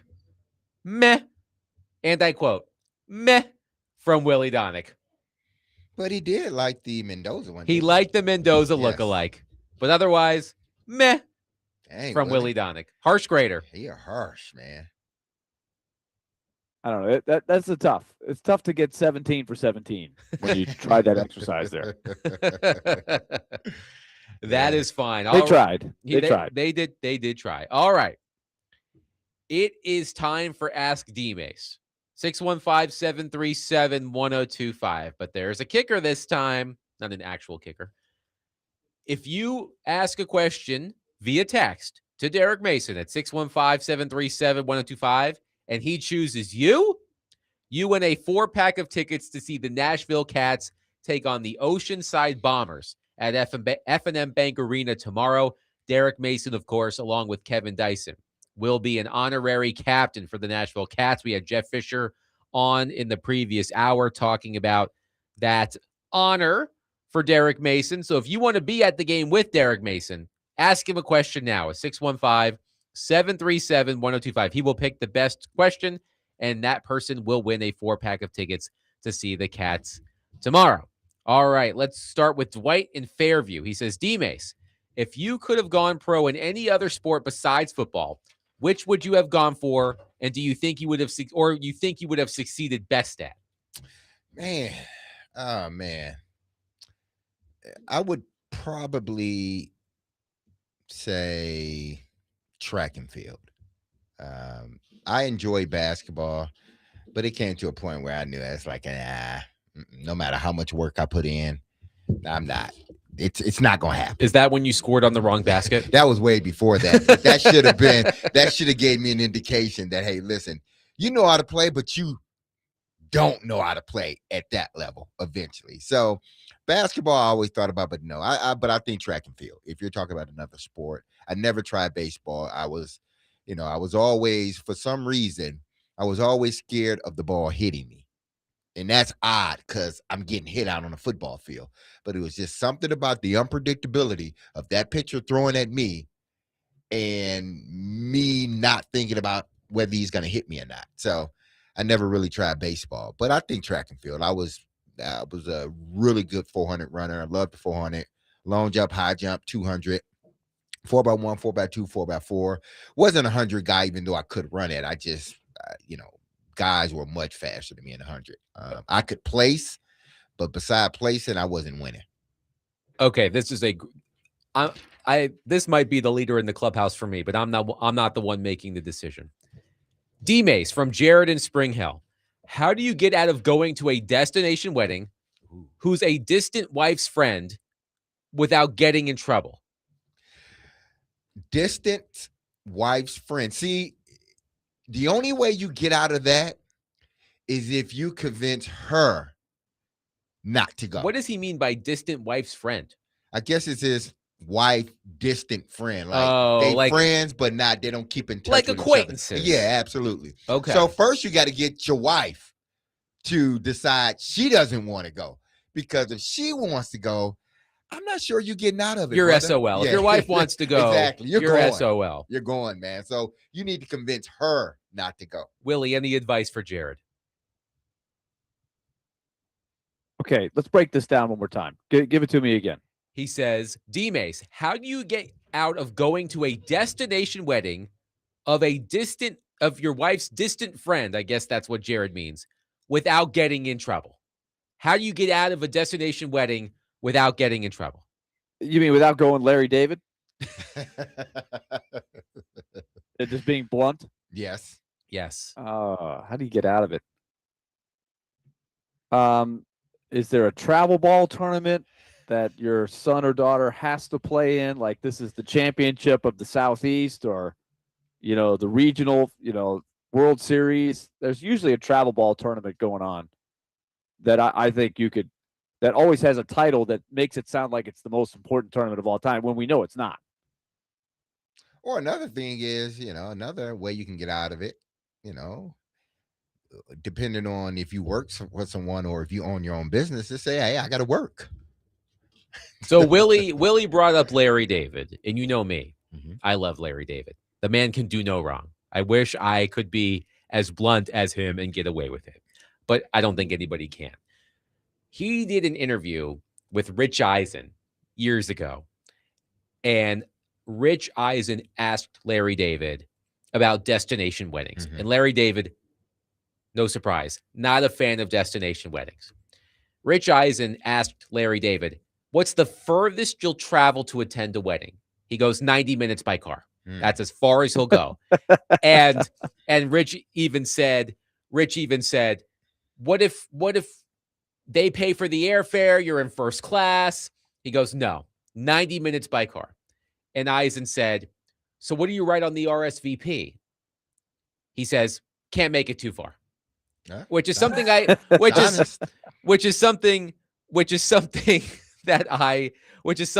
that I use all the time when I don't want to go somewhere. Can't make it too far.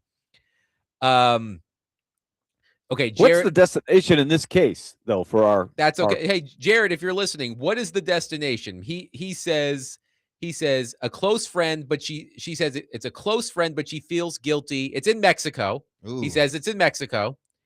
They gotta pay. They gotta pay for. They gotta get their own plane tickets and everything else. He says a close friend, but she feels guilty not going. I don't know why the guilt. I like the idea of convincing her not to go. Yeah, just convince her not to go. I mean, that's the only thing you really can do, especially or do you y'all have to pay for it. Would you like to go by yourself and Well, just have a fun?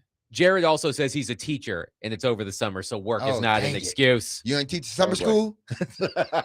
Maybe take up a summer school shift? Ah, there you go. Summer school. There you go. Why doesn't he just, anytime that the question is brought up, excuse himself, go to the bathroom, and just don't answer? Eventually, he's going to have to answer it. Like, that sounds like something out of Seinfeld, but it would work. Jared says they have to pay. Yes, we've got to pay for everything. Oh, then, yeah. I ain't going. I'll be like, listen, baby. That could be the angle. We got gas prices are high. Things are high. Fuel prices for the planes. Plane tickets are going up. Babe, we can't do it. That should be right there. That's it. That's it. If we got to pay, then it's a no-go. But that could be the angle for her to go solo, the economic part of it. I would even say that. Like, babe, we can't go. We ain't spending no money to leave the state. I'm like, Adam, if it's not 90 minutes and we could drive, we ain't going. My wife went to, and I'm sorry to insult some of our listeners indirectly. My wife went to a wedding I wasn't invited to, which is okay. She went to a wedding. She went to a wedding. You didn't get a +1? No. She went to a wedding I wasn't invited to in Murfreesboro. And when she told me that she didn't get a +1, I said, that's fine. Can't make it too far. But no. Let's go back to sorry. Why didn't they invite you, Adam? Because it was like an old coworker of hers. I don't think they work together anymore. And I had never met her or anything like that. I wasn't offended. Quite frankly, I'm glad I wasn't invited because, it's a long drive. As Robbie Stanley likes to note, I have a hard time leaving Davidson County. Whenever I have to leave Davidson County, I'm like, oh, it's too far. It's far. That's far. It's too far. Can't make it too far. So the wedding in Murfreesboro couldn't make it too far. So that would be my suggestion, Jared. Just write back on the RSVP in honor of Larry David. Can't make it too far. Can't make it. Fuel prices are too high. There you go.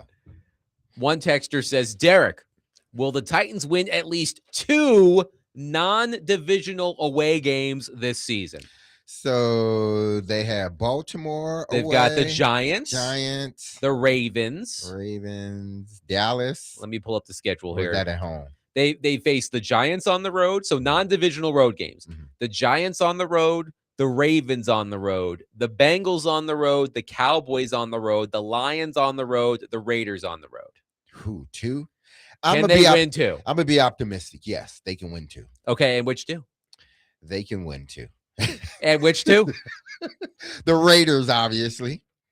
And I think the Giants.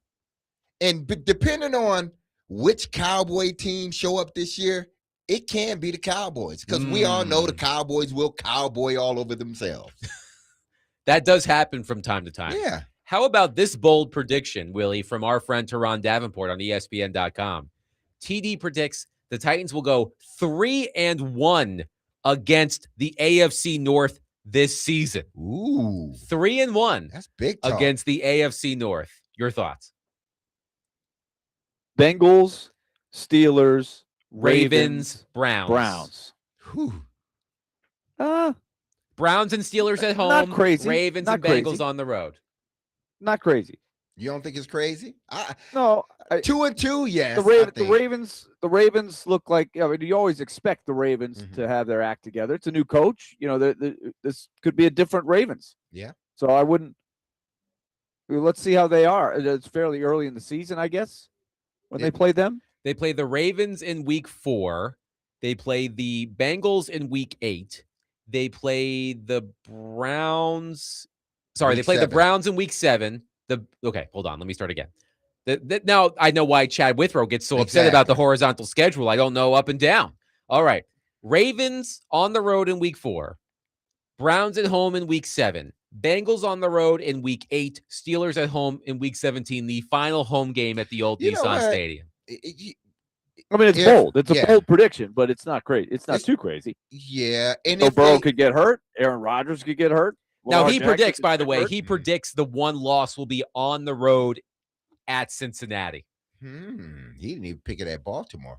Listen, if so he has the Titans going to Baltimore and winning. If they can go 3-1 versus the AFC North, I think that if you just look at the whole, I think that puts them in a good position overall, because their first 3 games of the year, you can say 2 of the 3 are winnable.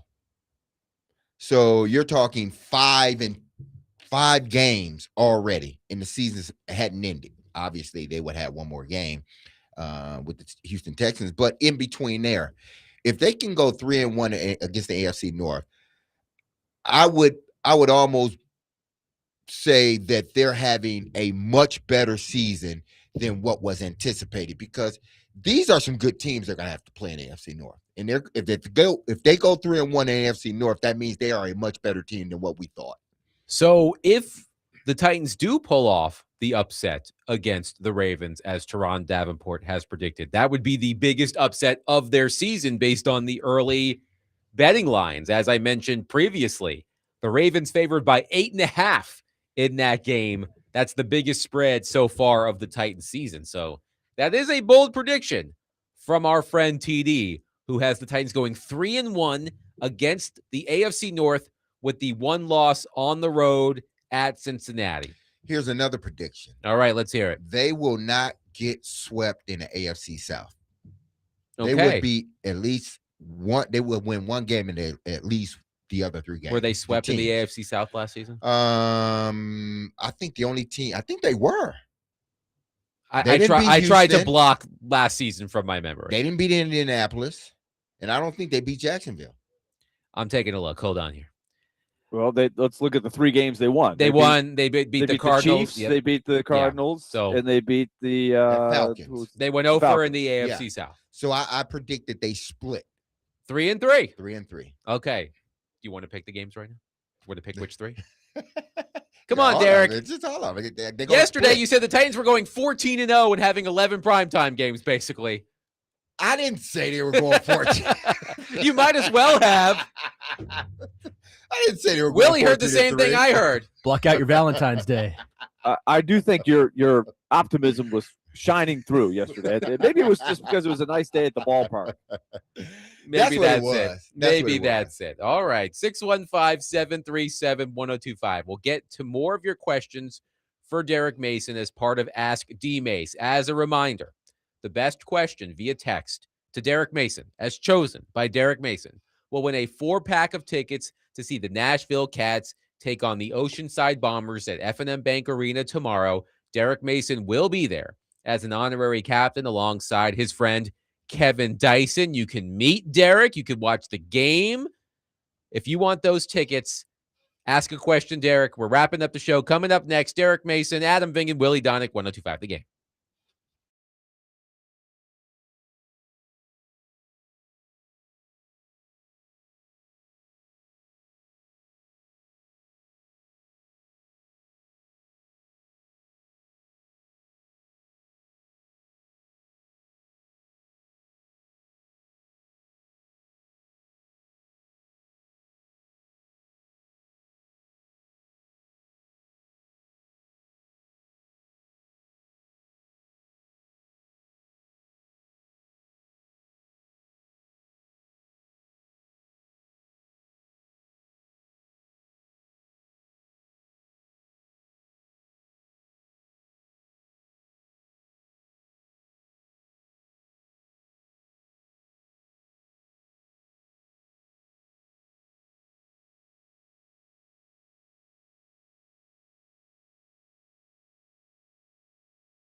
Dmase, Vingan, and Donick, 102.5. The Game. Willie Donick, Derek Mason, Adam Vingan here with you.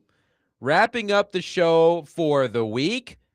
We're off one segment early today because of Vanderbilt baseball. The Vandy boys are taking on South Carolina at Hawkins Field. First pitch is at 6. You can catch all of the action here on 102.5 The Game. Coverage presented by Gary Force Acura. So if you've got a question for Derek, you got to get it in. You've got to get it in now. 615-737-1025 as part of Ask Dmase. The winner, as chosen by Derek, will win a 4-pack of tickets to see the Nashville Cats tomorrow in Clarksville. Derek Mason, an honorary captain. So you can be where Derek Mason is tomorrow afternoon in Clarksville if you ask the best question, as determined by Derek Mason. One texter says, Derek, can you please describe the thought process when catching and returning a punt?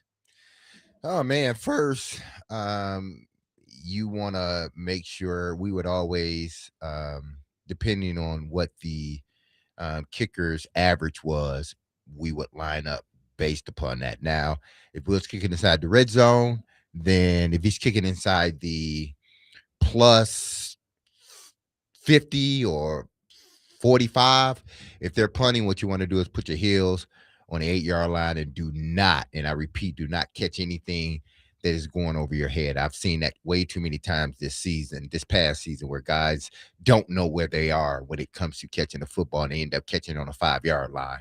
And that's a big no-no. But if we're just out in the field, what you want to do is you usually get to an area where you think the punter is more likely is going to kick the ball as far as yardage. Now, what you got to pay attention to, because some kickers are directional kickers, and the ball comes off the foot different from a right footed kicker than a left footed kicker. Obviously, the spin is a little bit different. It tails off a certain way. So you got to know all these things. And then the weather, whether, the wind's blowing, east, west, east or west, you got to figure that out, because that does dictate, how much you should shade one side or to the other. And then for me, it was looking at the two gunners outside. If we had a double press, then I wasn't worried about those guys, because I felt that if we got a double press on the outside, which means two defensive backs are on the gunners, the two guys that are coming down to tackle me out wide. So if we double press that, I'm not worried about it. What I'm looking at it now is the center, because he's the only guy that gets to hike the ball and you cannot hit him. You can't. You can't touch him. And then he has to make sure the ball's kicked. But that's usually, he's one of the first guys down the field. So I'm watching for him. But if it's single outside, my eyes first go to where those gunners are. Majority of my career, I trusted my gunners, but I still took a peek over there. And then I watched the ball off the kicker's foot. It seems like a lot of stuff, but this is going fast, and you got to know it. That's why you got to know who's kicking, whether it's right foot, left foot. You got to know the weather. You got to know, what stadium you're playing in, because that too can dictate how the ball sort of travels in the air. Famously, the New York Giants, when they were in their old stadium, it was horrible to catch football because that wind was swirling around. And if it get caught up in the air, that's why kickers, when they opened up those, they would either open or close those doors. And if they opened them, that wind was swirling. And you had to be careful. You had to know that too. So there's a lot of things that go into, it's not just, okay, the ball's kicked, you catch it. You got to know a lot of things that are going on before you even get the ball in your hands. One texter says, Derek, if you were able to have one more play, who would you want to catch a touchdown pass from? Steedman there. How about an active quarterback? Man. Cam Ward. Really? Yes. You think you can catch one of those heaters? Oh, yeah. I think I could. And not 2 yards away, but no, I say Cam. One, because he's a Titan. And then two, I think he does get some, I see a little Mac in him. And it would just, for me at least, catching the ball from who I believe is going, and I just said this to you off the air, I think the kid's going to be special. I really do. And, if you can catch a ball from one of these guys that you feel, that are going to be special later on in their career, that's who I would catch football from. I know Mahomes and all those guys. No, I mean, I caught a pass from Peyton Manning. Okay, I'm good. I caught one. I'm good. I want to get one of these young guys. I thought you would go nostalgic and go with Joe Flacco just for old time's sake. I've caught passes from Joe, but just one more time. One more time. I want to catch passes from somebody I didn't. I haven't. Get the band back together. I did. Like Donovan McNabb was another guy that I would have loved somewhere in my career to catch football. It's Tom Brady, obviously, and I had my chance, but I chose to go to Baltimore. Outside of that, there's not many. It's like their quarterback. It is what it is. But outside of those guys I name, it's just whatever. As we're awaiting more questions as we wrap up the show, as part of Ask Dmase, I do have a question of my own for Derek. And Willie, I want you to get involved as well.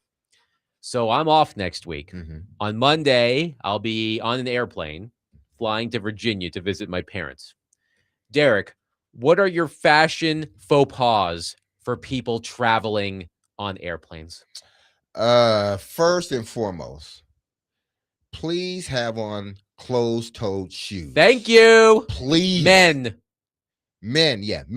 Please have on closed-toe shoes, and women too, because I just think airports are kind of like they're dirty and everything. So women, but I know some women like it's more appropriate for women than it is for men. I get that part, but even with that, like men, wear some closed-toed shoes, and do not, and I repeat, do not take your shoes off if you ain't got on those socks.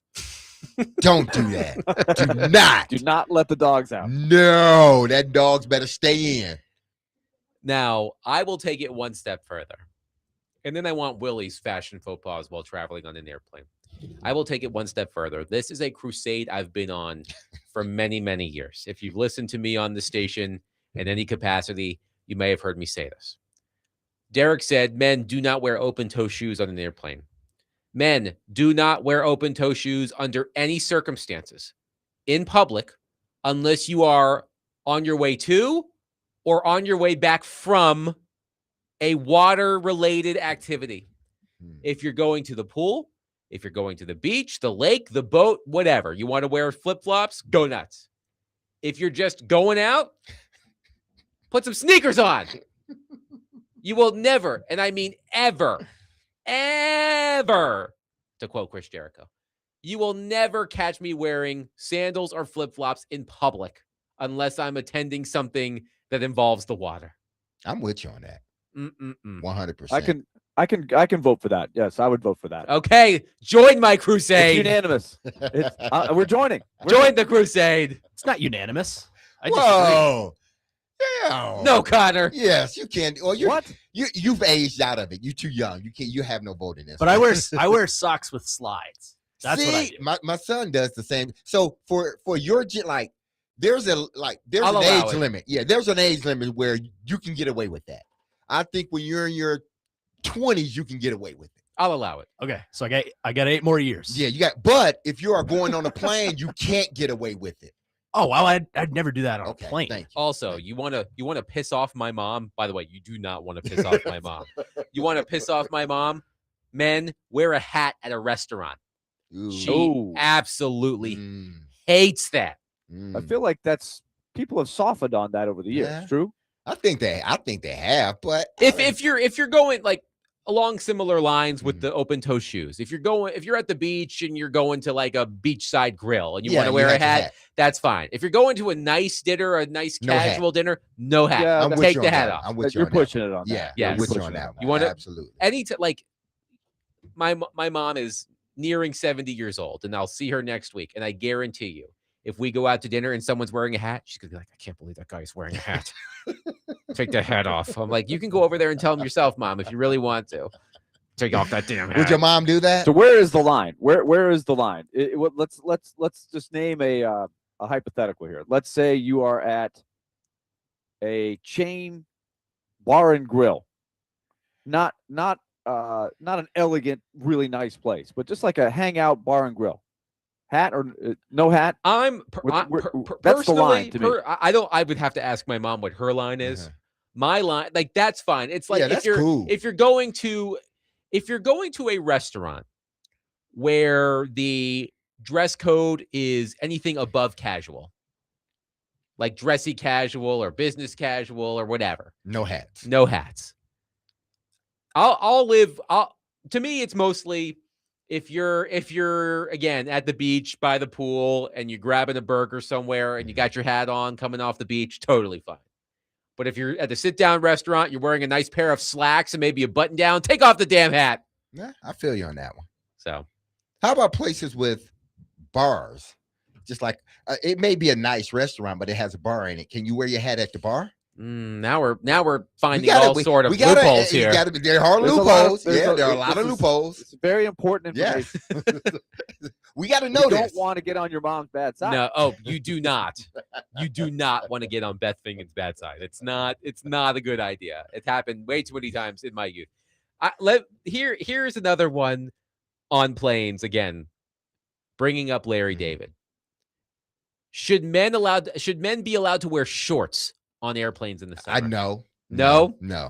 Don't some sweatpants. Don't some sweatpants. That's just me.